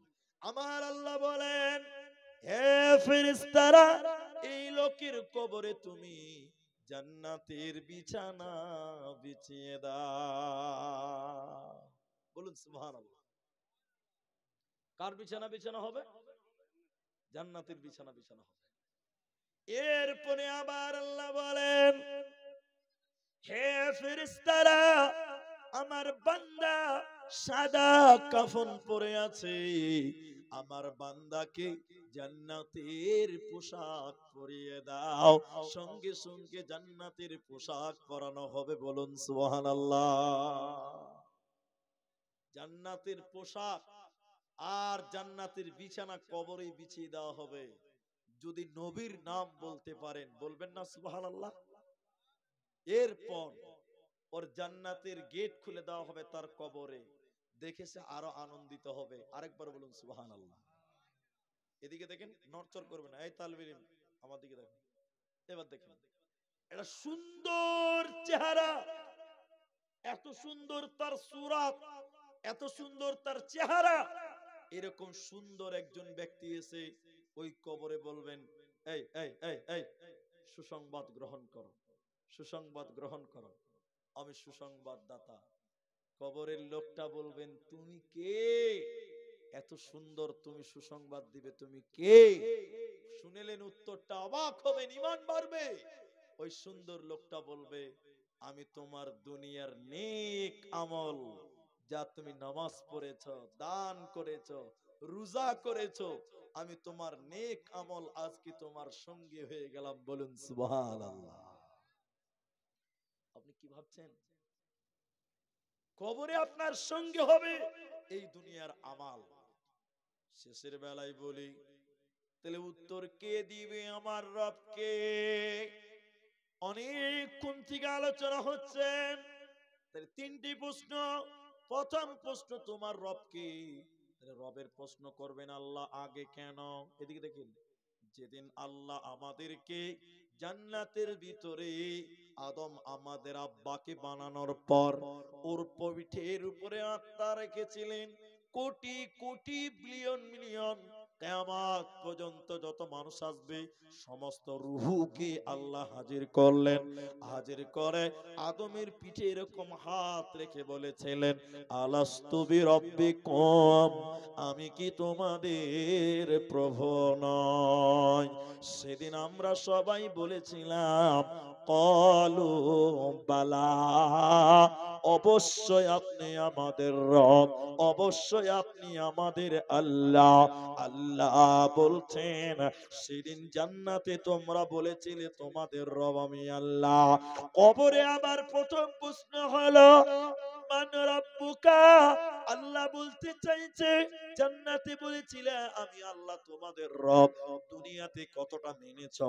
আবার কবরে তাই প্রশ্ন হলো, তোমার রব কে?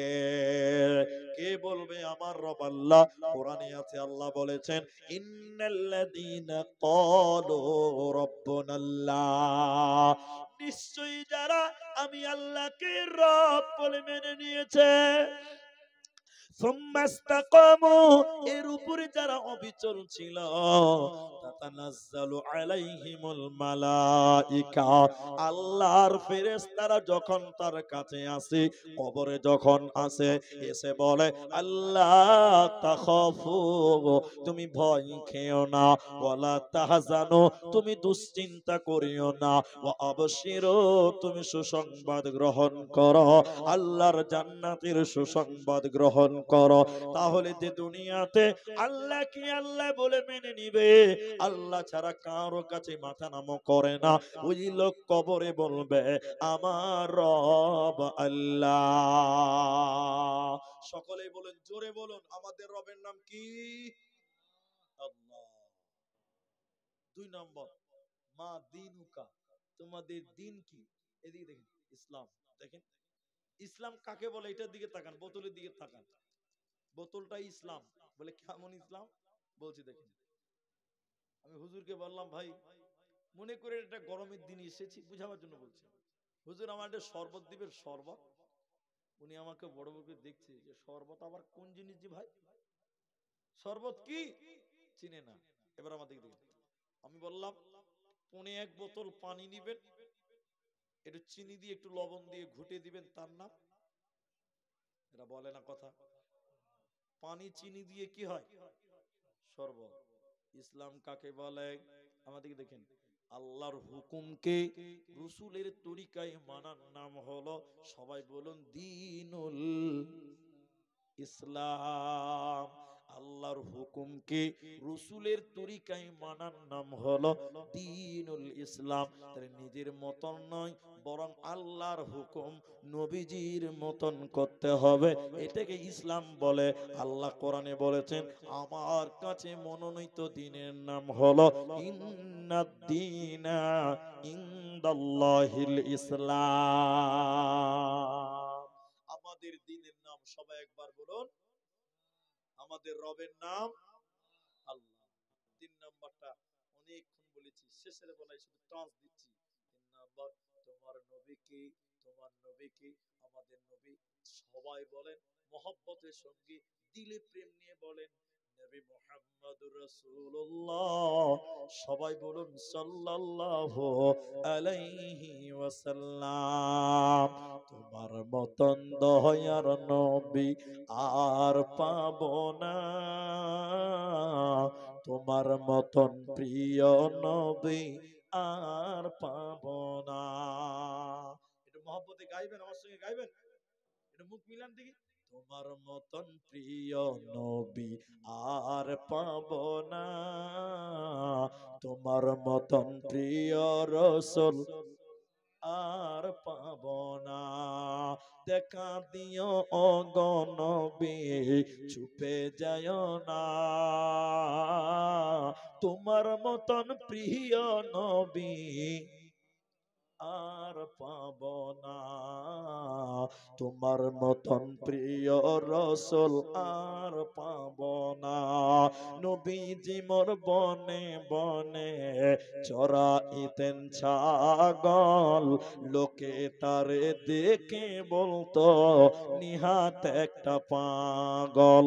পাগল নয় গো, পাগল নয়, প্রভুর প্রেমের দিওয়ানা, তোমার মতন প্রিয় নবী আর পাব না, তোমার মতন প্রিয় রাসূল, জোরে বলুন, আর পাব না।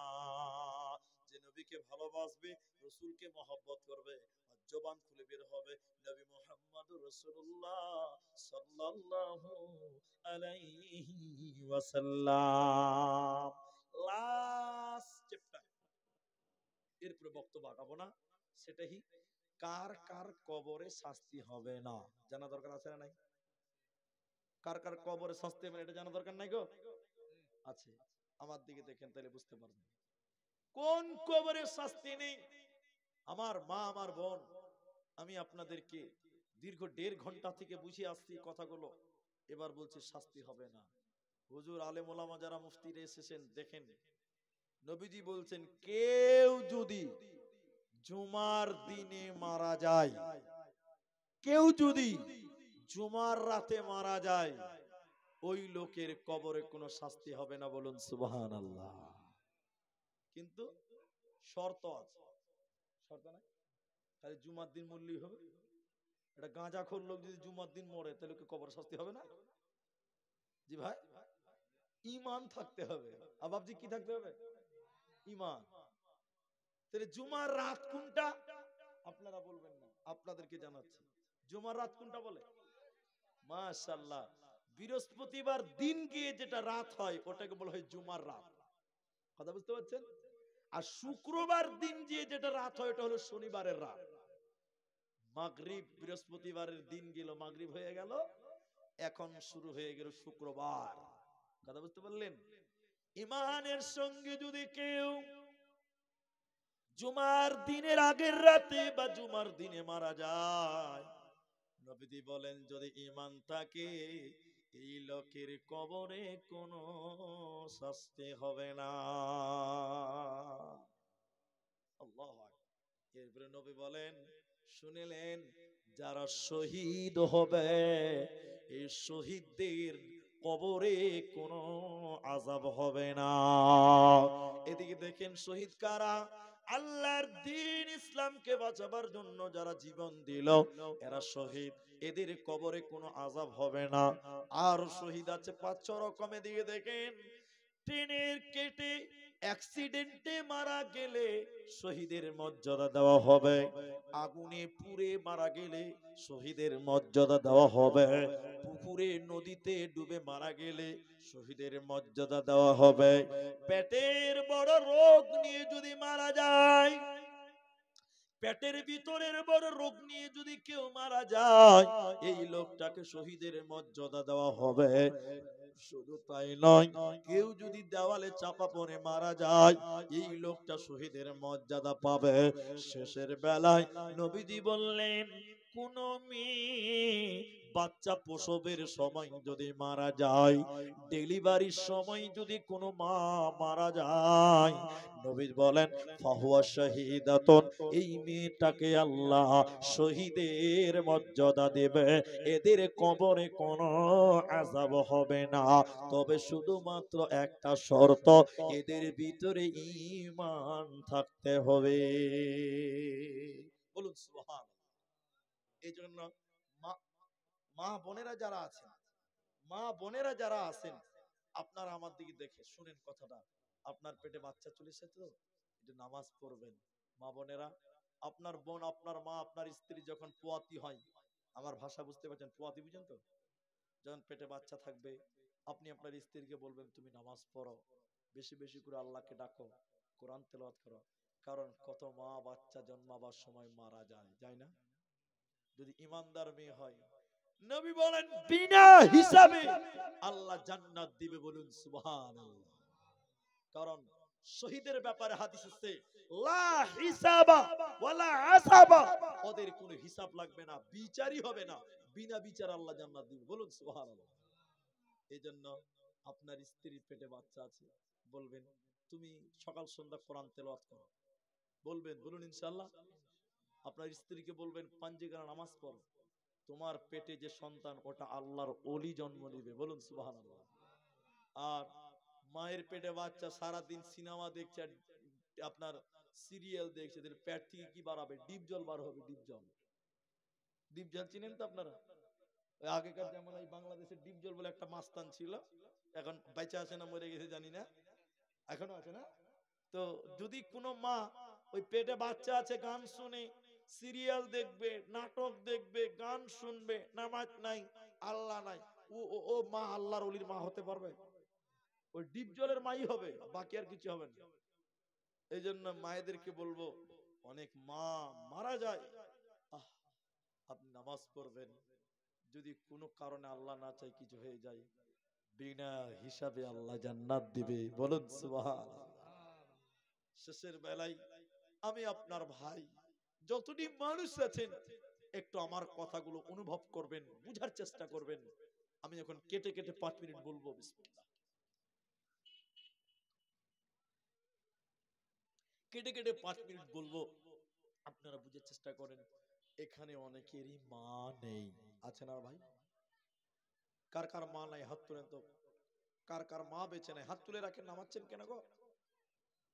মা নাই, অনেক মানুষের মা নাই, হাত নামান। যার আব্বা নাই এবার হাত তোলেন। আব্বা যার নাই, বাপ বেঁচে নেই। আহ, অনেক মানুষের আব্বা নাই। মা বোনদের ভিতরে অনেকই আছে আমি দেখতে পাচ্ছি না, কারো মা নাই, কারো বাবা নাই। কবর হলো সব বিচ্ছুর ঘর। কিসের ঘর? সব বিচ্ছু, বিষাক্ত সাপ। আল্লাহর কসম করে একটা কথা বলছি, একদিন জুমার দিন, আমার বয়স এর মতন হবে। তোমার বয়স কত বাবু? 13? বাবা অনেক বড়। আমার বয়স তখন 8-9 বছর বয়স হবে। আমি একদিন জানাজায় গিয়েছিলাম। আমাদের তখন গোরস্থান ছিল না, আপনাদের এরকম গোরস্থান নাই, আমাদেরও ছিল না। জুমার দিন ছিল, হুজুর বললেন জুমার পর এই জানাজা আছে, কেউ বাড়ি যাবেন না। জানাজার পর মাটি হবে, বাড়ি বাড়িতে যে কবর হতো তখন। লাশ কবরে নেমে বাঁশ দিয়ে চাটাই দিয়েছে, চাটাই বুঝেন তো আপনারা, মাটি দিতে লেগেছে। আল্লাহ আকবার, 2-4-10 জন মাটি দিয়েছে। কবর এত জোরে হিলছে, কবর এত জোরে জাকড়াচ্ছে, মানুষেরা মনে করলো ভূমিকম্প হচ্ছে। আশপাশে গাছের দিকে তাকিয়ে দেখছে একটা গাছের পাতাও নড়ে না, বলুন সুবহানাল্লাহ। লোকেরা মাটি দেওয়া ছেড়ে দৌড়ে পালিয়ে গেল, ভয়ে কবরের কাছে যেতে পারলো না। তা যে মারা গেছে তার আত্মীয় স্বজনেরা কোদলে করে মাটি দিয়ে কবরটা কমপ্লিট করলো। তাহলে এবার বলুন, কবরের আযাব সত্য না মিথ্যা? সত্য। আযাবুল কবরে হক। তাই অনেকের মা নেই, অনেকের বাপ নেই। আপনি আপনার মায়ের স্তনের দুধ পান করেছেন, আপনার মায়ের জন্য যদি শরীরে চামড়া কেটে জুতা বানিয়ে দেন, তবু মায়ের দুধের ঋণ শোধ করতে পারবেন? সবাই বলুন।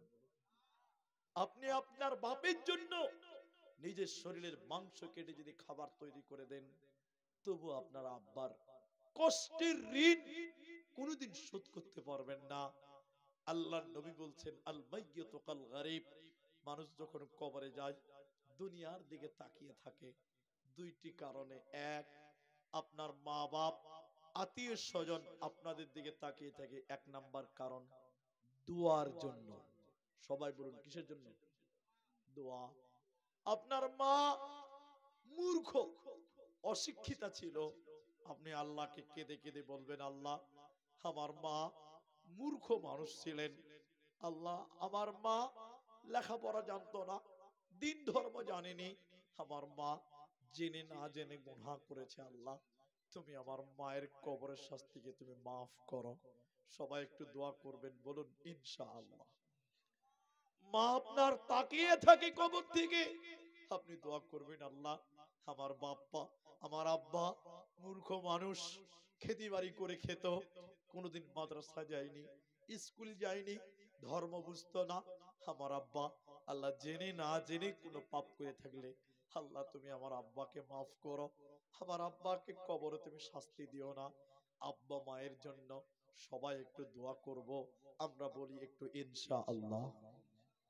2 নম্বর, আপনার মা কবরে চলে গেছে, অন্ধকার ছোট ঘর, কোনো দরজা নেই, জানালা নাই, তারা দুনিয়ার দিকে তাকিয়ে থাকে, আমার ছেলেরা আমার মেয়েরা আমাদের জন্য দান করবে, সাদকা করবে।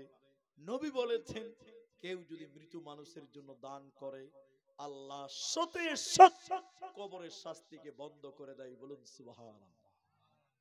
আপনি আপনার মায়ের জন্য কবরের শাস্তি মাপের জন্য দান করবেন, আপনি আপনার আব্বার জন্য কবরের আযাব থেকে বাঁচার জন্য দান করবেন, তৎক্ষণাৎ আল্লাহ কবরের শাস্তি বন্ধ করবে।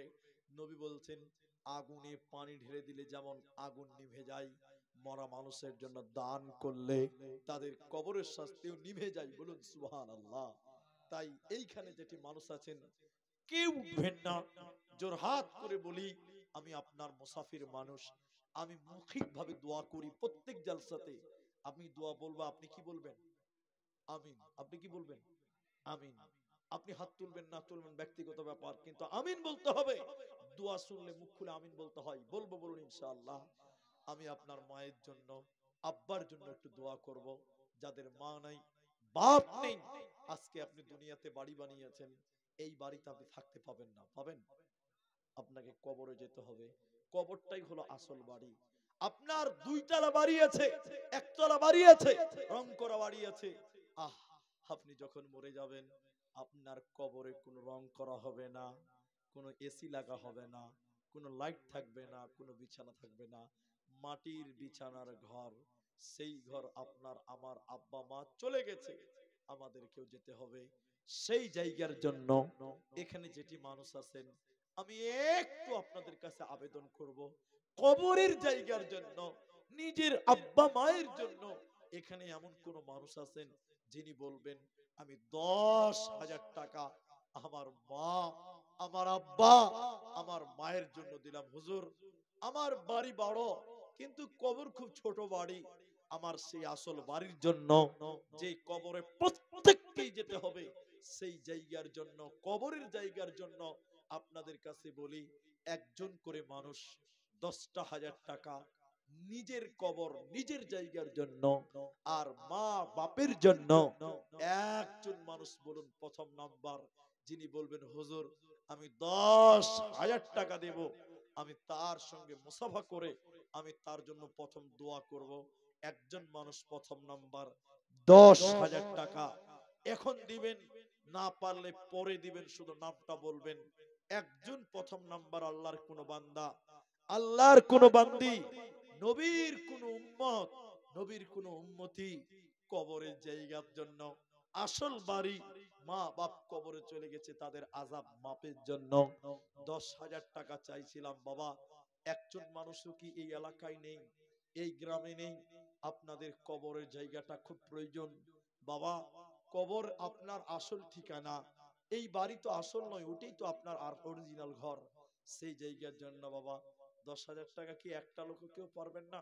শুধু নামটা বলতেন যে আমি দিব, আমি মুসাফা করে প্রথম দোয়া আপনার জন্য করতাম, আমার মনটা বড় হতো, আল্লাহ বড্ড খুশি হতেন।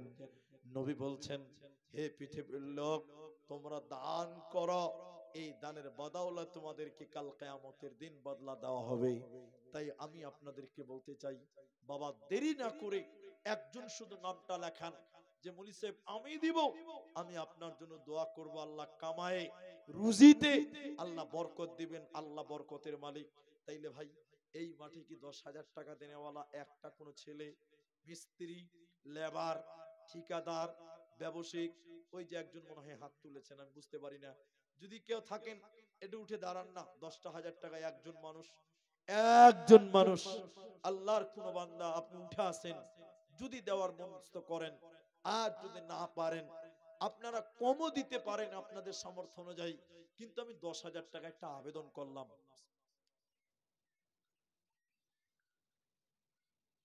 আমি শুধু আবেদন করলাম মাত্র, যদি 10 না পারেন আপনারা কম পারলে কম দিবেন, কিন্তু আমি একটা মানুষের কাছে চাইলাম, আজকের এই হিলি এলাকা, এত দূরের জলসায় এসেছি, আমি মুসাফির, মুখ দিয়ে বলে ফেলেছি 10,000 টাকা, আমার আবদারটা পূরণ করার লক্ষ্যে একটাও নাই গো কোন আল্লাহর বান্দা।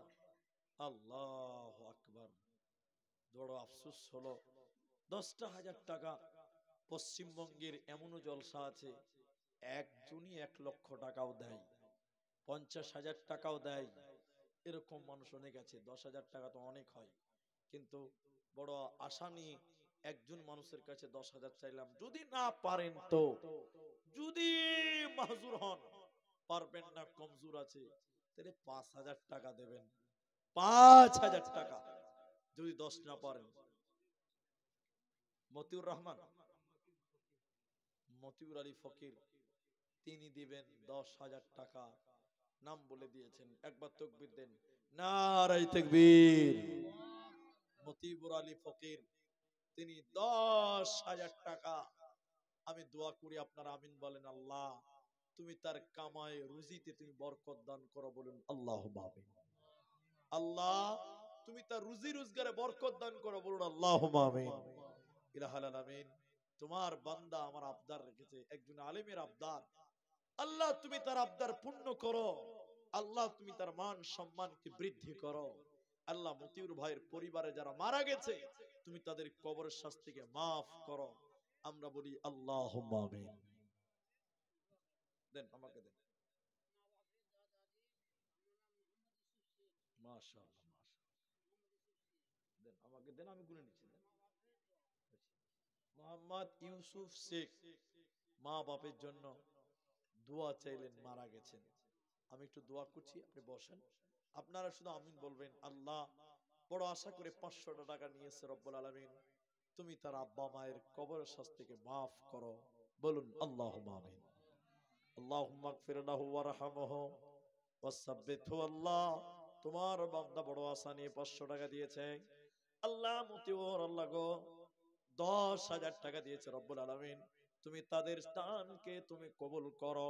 কবরের জায়গার জন্য দিয়েছে রব্বুল আলামিন, মাতা পিতা আত্মীয় স্বজন দাদু দাদি নানা নানি যারা কবরে গেছে রব্বুল আলামিন, তুমি তাদের কবরের শাস্তিকে মাফ করো, কবরটাকে জান্নাতের বাগান বানিয়ে দাও। সকলে বলুন আমিন আমিন।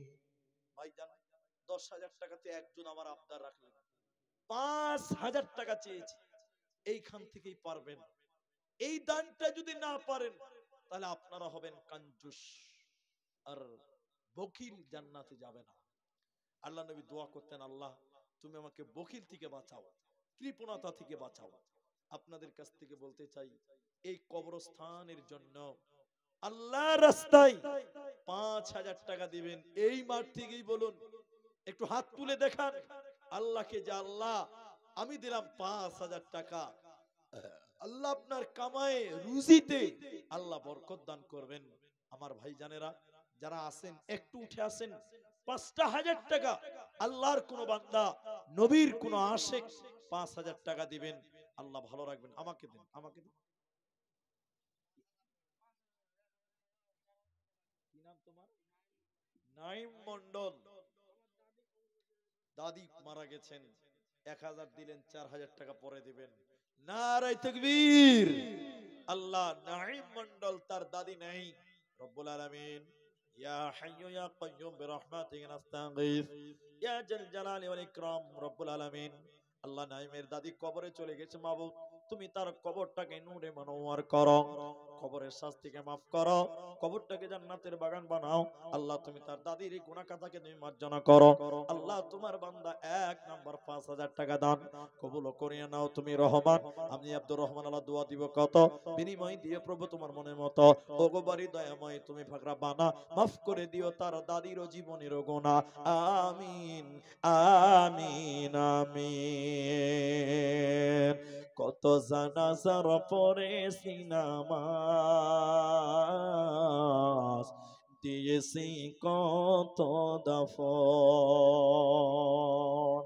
কোথায় যেন আছে আমার তৈরি সাদা কাফন,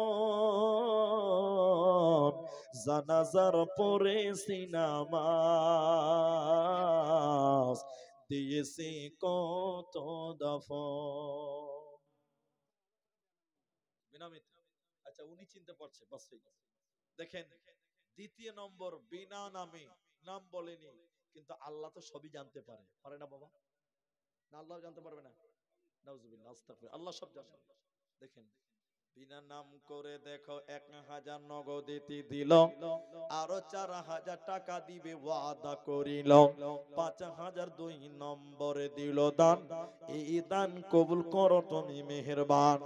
আমি আব্দুর রহমান আল্লাহ দোয়া দিব কত, বিনিময় দিও প্রভু তোমার মন মতো, রুজি রোজগারে তুমি বরকত দানিবে, এই দান আল্লাহ তুমি কবুল করিবে। আমিন আমিন আমিন। মা বোনেরা, আচ্ছা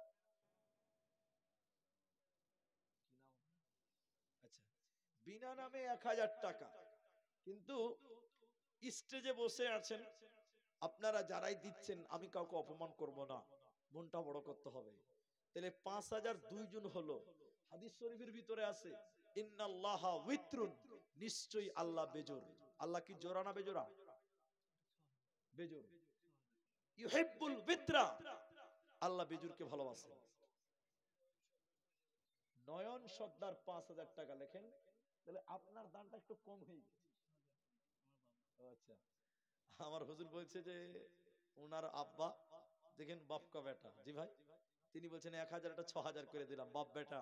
আল্লাহু আকবার, নারায়ে তাকবীর। আল্লাহ 6000 টাকা, আল্লাহ এদের পরিবারে তুমি সুখ দিও, শান্তি দিও। যারা মারা গেছে দাদু দাদি নানা নানি, আল্লাহ তুমি তাদের কবরের শাস্তিকে মার্জনা করিও, বলুন আল্লাহুম্মা আমিন। আল্লাহুম্মা গফির লাহু ওয়ারহামহু ইয়া হাইয়্যু ইয়া কাইয়্যুম বিরহমাতিকা নাস্তাগীথ। আল্লাহ তোমার বান্দা দেখো 3 নাম্বার 5000 দিল, এই দান আল্লাহ তুমি করো গো কবুল। আমারও ভাই দেখো 6000 দান কবুল করিয়া নাও তুমি মেহেরবান। আমিন আমিন আমিন। মুসলমান সমাজ একটু মুখ খুলে বলবেন, নবীর পরে খলিফা কয়জন ছিল? 4 জন। কয়জন ছিল? আবু বকর, ওমর, উসমান, আলী রাদিয়াল্লাহু তাআলা আনহুম আজমাইন। 4 জন। তাহলে 5000 3 জন হয়ে গেছে। নয়ন দিয়েছেন আর আগে ছিল 2 জন, আর আমার বড় ভাই তিনি দিয়েছেন 6000 ইনারা। তাহলে 3 জন হয়েছে 5000। খলিফা কিন্তু 4 জন। 4 নাম্বার 5000 টাকা একটা দিয়ে 4 জন খলিফা পূরণ করতে হবে। আর একটা লোক 5000 টাকা দেন। আমার মা জননীরা, যারা আপনারা পর্দার অন্তরালে বসে আছেন, আপনাদের মতন কোন মা, আপনাদের মতন কোন বোন, কোন বেটি, আপনারা যদি কেউ পারেন 2-4-5 হাজার টাকা একটু আসেন, না পারলে কমসে কম 1000 টাকা। কারণ মমতা ব্যানার্জি আপনাদেরকে 1000 লক্ষীর ভান্ডার দিয়েছে। নাজি বলছেন ভাইরা আমার, মেয়েদেরকে 1000 লক্ষীর ভান্ডার দিয়েছে। মা বোন, 1000 টাকা আপনাদের দিতেই হবে কমসে কম।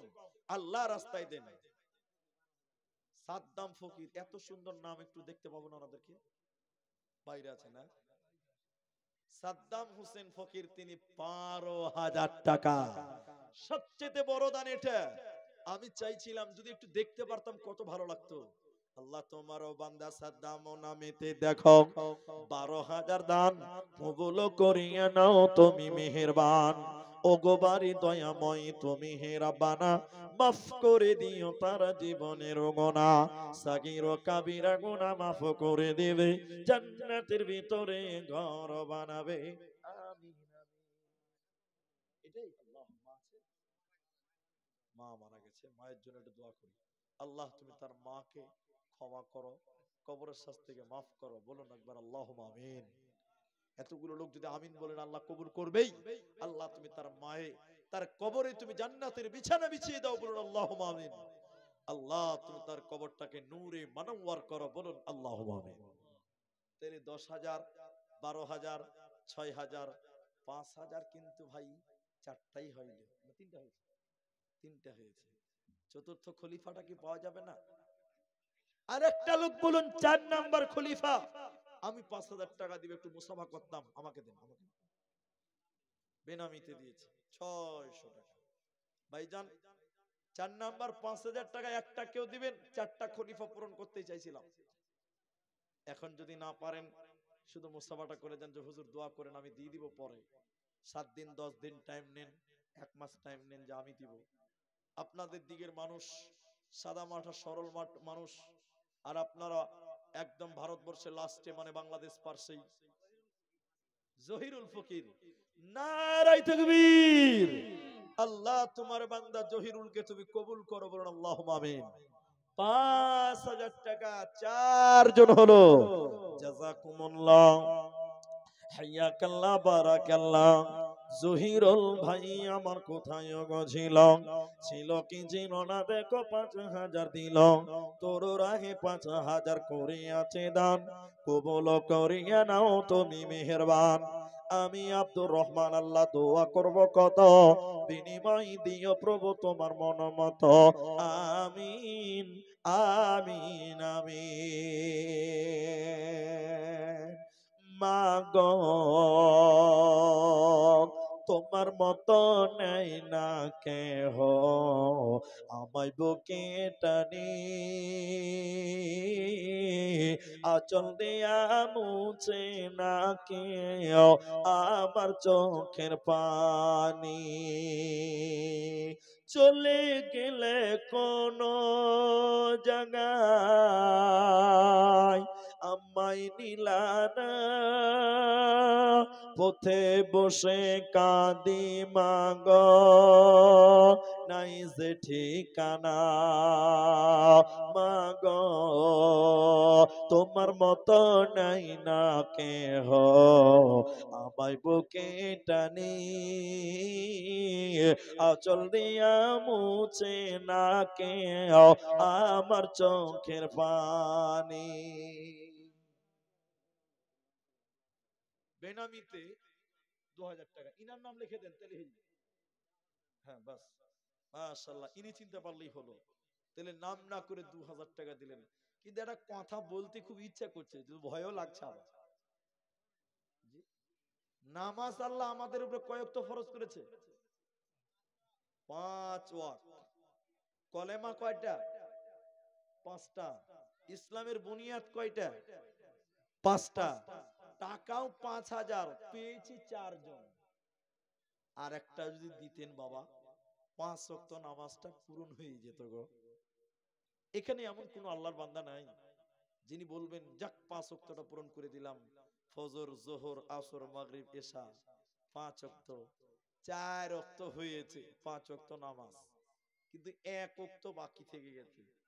আল্লাহর বান্দা নেই, আর কেউ নেই। আর একটা লোক দেন, বেশি চাইবো না। আর একটা লোক যদি কেউ দেন, 5000 টাকা আমি 6 নম্বর চাবো না। ইনশাআল্লাহ বিশ্বাস করেন, আল্লাহ আপনাদের কামায়, আল্লাহ আপনাদের রুজি রোজগারে বরকত দান করবেন। আমি একটু দোয়া দিব আপনাদের জন্য। আমি 2 ঘন্টার বেশি বক্তব্য দিতে পারি না। আচ্ছা, মেয়েদের দিকে গামছা পাঠান, চাদর দিয়ে পাঠান। আমি 2 ঘন্টার বেশি বক্তব্য রাখতে পারি না। প্রত্যেক দিন বক্তব্য রাখতে হয়। যারা আমাকে চেনেন, আমার ফেসবুক আছে, দেখবেন বাংলা ইংরেজি দুটোতেই আছে, আব্দুর রহমান বিন দেলওয়ার বললেই পেয়ে যাবেন। আমাদের প্রত্যেক দিন জলসা করতে হয়, তাই 2 ঘন্টার বেশি পারি না।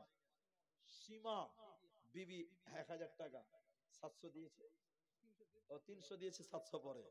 আল্লাহু আকবার।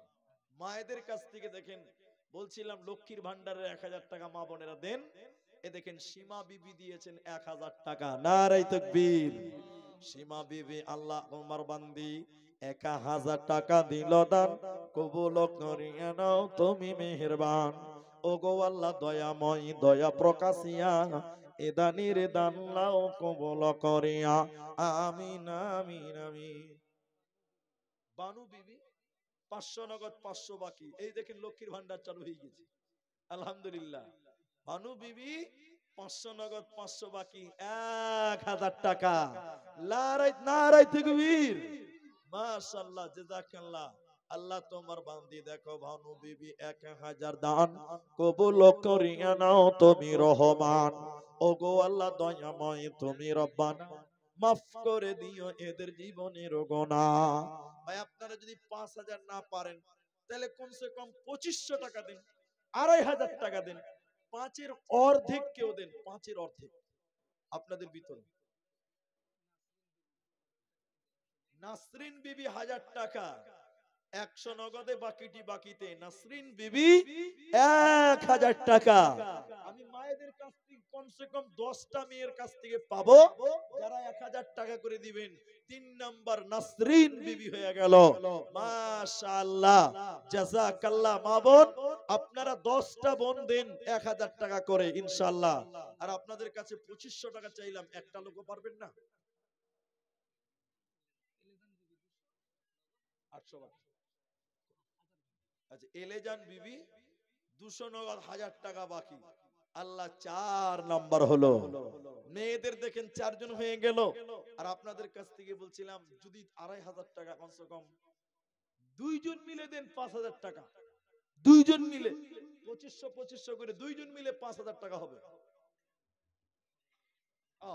আপনাদের জন্য দাওয়াত আছে, তাবারক আছে, আপনারা দাওয়াত গ্রহণ করবেন।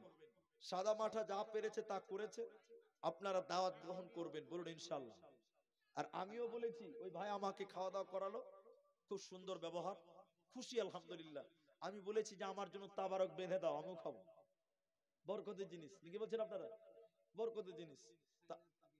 শাহেনাজ বিবি 1000 টাকা, 5 জন হলো। নারায়ে তাকবীর।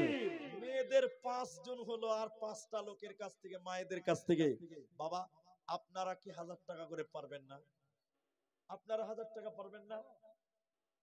মেয়েরা 1000 টাকা দিচ্ছে, আপনারা 1000 টাকা কেউ পারবেন না? কমসে কম আপনারা 10টা লোক দেন 1000 টাকা করে। আর মা বোন আপনাদের ভিতরে যারা 1000 টাকা দিবেন 5 জন হয়ে গেছে, 10 জন হবে। ইসমতারা বিবি 14,000। আল্লাহু আকবার, এটা কেমন দান? হয় 15,000 হবে না 20,000 হবে। ইসমতারা না, ইসমতারা 14,000 টাকা। ইসমতারা বিবি, লিল্লাহি তাকবীর। ইয়া রহমানুর রহিম তুমি মাফ করো আমায়, তুমি বিনে আর তো প্রভু ও পাই দেখি না। ইসমতারা বিবি 14,000 টাকা। আল্লাহ তুমি তার দান কবুল করো, বলুন আল্লাহুম্মা আমিন। মেরিনা বিবি 100 নগদ, 500 বাকি। আমার মা বোনেরা আপনারা 1000 টাকা দিয়ে কমায়েন না। আমি 10টা মেয়ের কাছে 1000 টাকা চেয়েছি, আমার বোনদের কাছে, মায়েদের কাছে। 5টা বোন দিয়েছেন আর 5টা মেয়েকে লাগবে 1000 টাকা। নগদে না পারলে বাকিতে দেন। ভাই আপনারা 1000 টাকা করে দেন না গো, 5টা লোক কমসে কম দেন। আপনাদের দিকে পুরুষ মানুষেরা তো ফেল গো। মেয়েরা 14,000 দিয়েছে হাইস্ট দাম। সালমা খাতুন 6 নম্বর 1000 টাকা। আর মাত্র 4টা মেয়ের কাছ থেকে নেব। মাশাআল্লাহ, জাযাকাল্লাহ। কোন দেশের মেয়ে তুমি, কেমন তোমার বাপ, ফেসবুকেতে ছবি শেয়ার করছো কেন পা?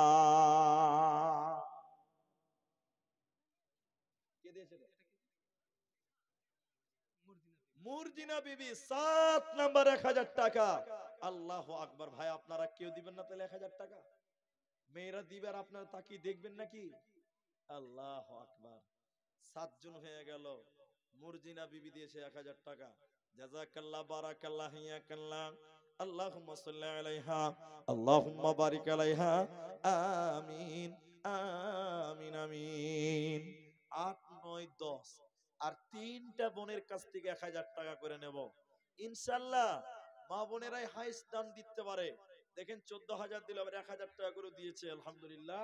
আর আপনারা যারা এখনো আছেন, বসে আছেন যে দেব ভাবছেন, একটা করে 1000 টাকা আপনাদের 5 জনের কাছে চেয়েছিলাম, একজন পুরুষ মানুষ উঠেননি। আল্লাহ আপনাদের বুঝদান করুক, আল্লাহ দেওয়ার মতন তৌফিক দান করুক। বেনামিতে, আচ্ছা তোমরা চিনতে পারবে কিনা? বেনামিতে দেখো 8 নাম্বার, দেখো 1000 টাকা দান কবুল করিয়া নাও তুমি রহমান। মেয়েদের 8 জন হয়ে গেল। কুরমান মন্ডল 4500 টাকা বাকি, 500 নগদে। তাহলে 5 ওয়াক্ত নামাজও পূরণ হয়ে গেল। নারায়ে তাকবীর, আল্লাহু আকবার। তাহলে মায়েদের হয়ে গেল 8 জন, আর কুরবান ভাই দিলেন 5 নাম্বার 5000 টাকা। জাযাকাল্লাহ, বারাকাল্লাহ। আল্লাহ তুমি তাদের কামাই রুজিতে বরকত দাও, বলুন আল্লাহুম্মা আমিন। তাহলে মায়েদের আর 2 জন বাকি আছে, 8 জন হয়ে গেছে। 9 10 মা বোন দেন। আমার 2 ঘন্টা হয়ে গেল, মাত্র 7 মিনিট টাইম বাকি আছে। আমি 2 ঘন্টার বেশি বলতে পারি না, আমার এইখানে ব্যথা করছে। আমি আপনাদের কাছে মাফ চাইব। কিন্তু ভাইজান এখানে দেন, আমাকে দেন দাদু, চালাকি করলে হবে? 500 নগদে কম হয়েছে, যে কম হয়েছে না? বয়স্ক মানুষ তো, তো একটু মজা করতে হয় না জি ভাই। তো তিনি 500 নগদে 500 বাকি চলবে। জাযাকাল্লাহ, বারাকাল্লাহ। তাহলে পুরুষদের একজন হলে 1000 টাকা। ভাই আবার আপনি 12 বলেছিলেন, 15 কি যেন নাম বলছেন আপনার? সাদ্দাম।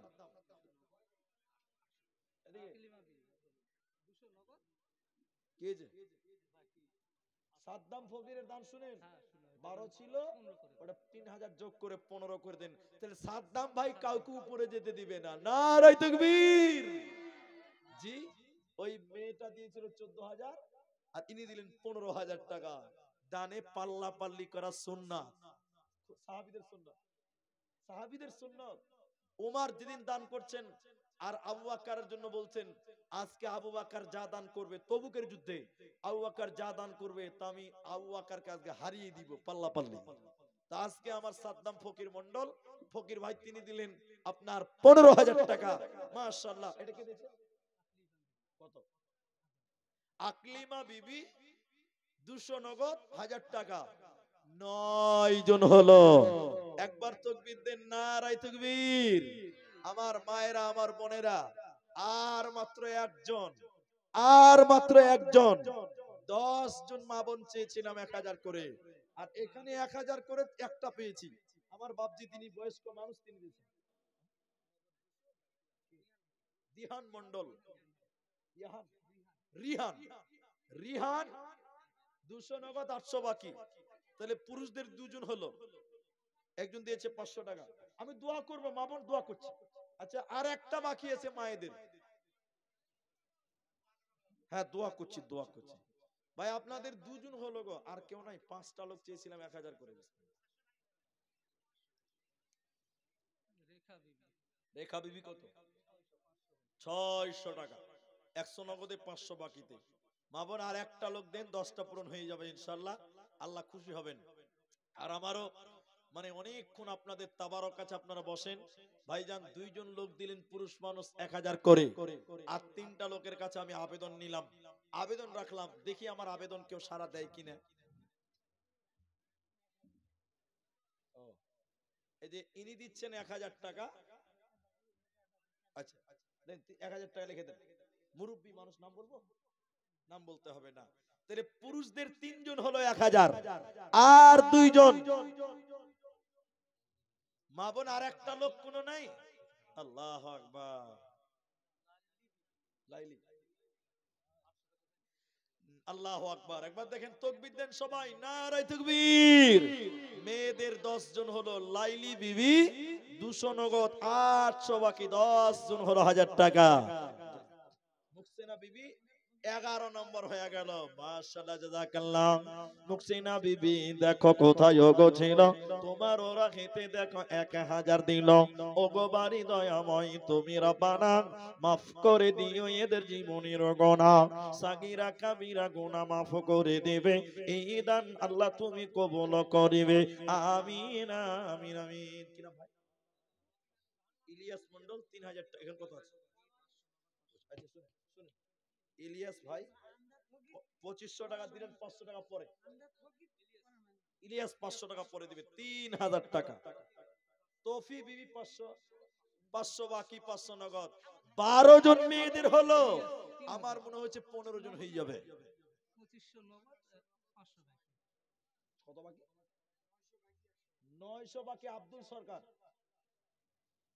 1000 টাকা। 4 জন পুরুষদের হলো, আর মেয়েদের 12 জন হয়েছে। তাহলে মা বোনেরা 12 জন হয়েছে, তাহলে আর 3 জন দিলেই 15 জন হবে নাকি গো? হবে না? কোনটা? 500 নগদে। আর নূরজাহান বিবি দেখেন 13 নাম্বার, 500 নগদ 500 বাকি, 1000 টাকা। জাযাকুমুল্লাহ, হাইয়াকাল্লাহ, বারাকাল্লাহ। আল্লাহ তোমার বান্দিরা দেখো 13 জন হলো।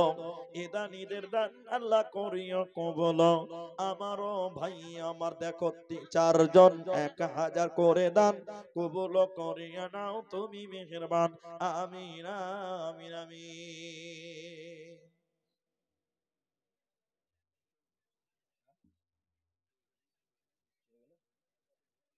আচ্ছা দেন। রফিকুল সরকার 1000 টাকা, 1000 নগদ, 4000 বাকি। লেখেন আলহামদুলিল্লাহ। রফিকুল সর্দার 5000 টাকা। সরকার, রফিকুল সরকার 5000 টাকা, 1000 নগদ, 4000 বাকি। আমি একটু দোয়া করি। তো অনেকক্ষণ থেকে বললাম, আজকের যে জলসা, এই জলসার কমিটি আছে, আছে না? জলসার সভাপতি, সেক্রেটারি, কেসিয়ার, তাদের দান নাকি বাকি আছে। তো আমি তো চিনি না কাউকে, একটা একটা করে একটু মুসাফা করেন ভাই। এই জালসার কমিটির সভাপতি, সেক্রেটারি, কেসিয়ার যারা আছেন একটু করে মুসাফা করেন। আমি তো কাউকে অপমান করিনি, করেছি কি? কোনো অপমান করিনি, মহব্বতে দান চেয়েছি। আচ্ছা, মেয়েদের 13টা হয়েছে 1000 টাকা, মা বোন আর দুটো দেন তাহলে 15টা হবে। আর আজকের জলসার সভাপতি, কেসিআর সভাপতি যারা আছেন একটু মোসাফা করেন। আমি আর 5 মিনিট থাকবো, 5 মিনিট পর আমি একটু দোয়া দিয়ে, না আমি পারবো না, আমার এই জায়গাতে ব্যথা হচ্ছে, অসুবিধা আছে, আমি 2 ঘন্টার বেশি পারি না, আমাকে মাফ করুন। 1.5 ঘন্টা বক্তব্য রাখি, আজকে 2 ঘন্টা যথেষ্ট, তার উপরে পারি না। আমাদের প্রতিদিন, আপনারা ভাবছেন যে হুজুর একদিন তো করছেন, তা আপনাদের একদিন, আমাদের প্রতিদিন। আপনারা তো একদিন তাও ধৈর্য ধরতে পারেন না। কি নাম? আচ্ছা হ্যাঁ, আপনারটা লেখা হয়ে গেছে, ধরেন টাকা ডালেন তুমি। তো আপনাদের ভিতরে কোরআন মাজিদ আছে? কোরআন মাজিদ নাই না? তো আমি একটা হাদিসের শব্দ বলি এবং আপনাদের জন্য দোয়া করি। আমি 9টা থেকে 11টা পার হতে চললো, এখনো আপনাদের দাওয়াত দিয়েছি, দাওয়াত গ্রহণ করেছেন। আব্দুল আলিম কোথায় আছে? হ্যাঁ? আমজাদ আলী প্রামাণিক, তিনি 1000 টাকা। তাহলে 1000 টাকা পুরুষদের 5 জন, মেয়েদের 13 জন হয়েছে। জাযাকুমুল্লাহ। কি হয়েছে?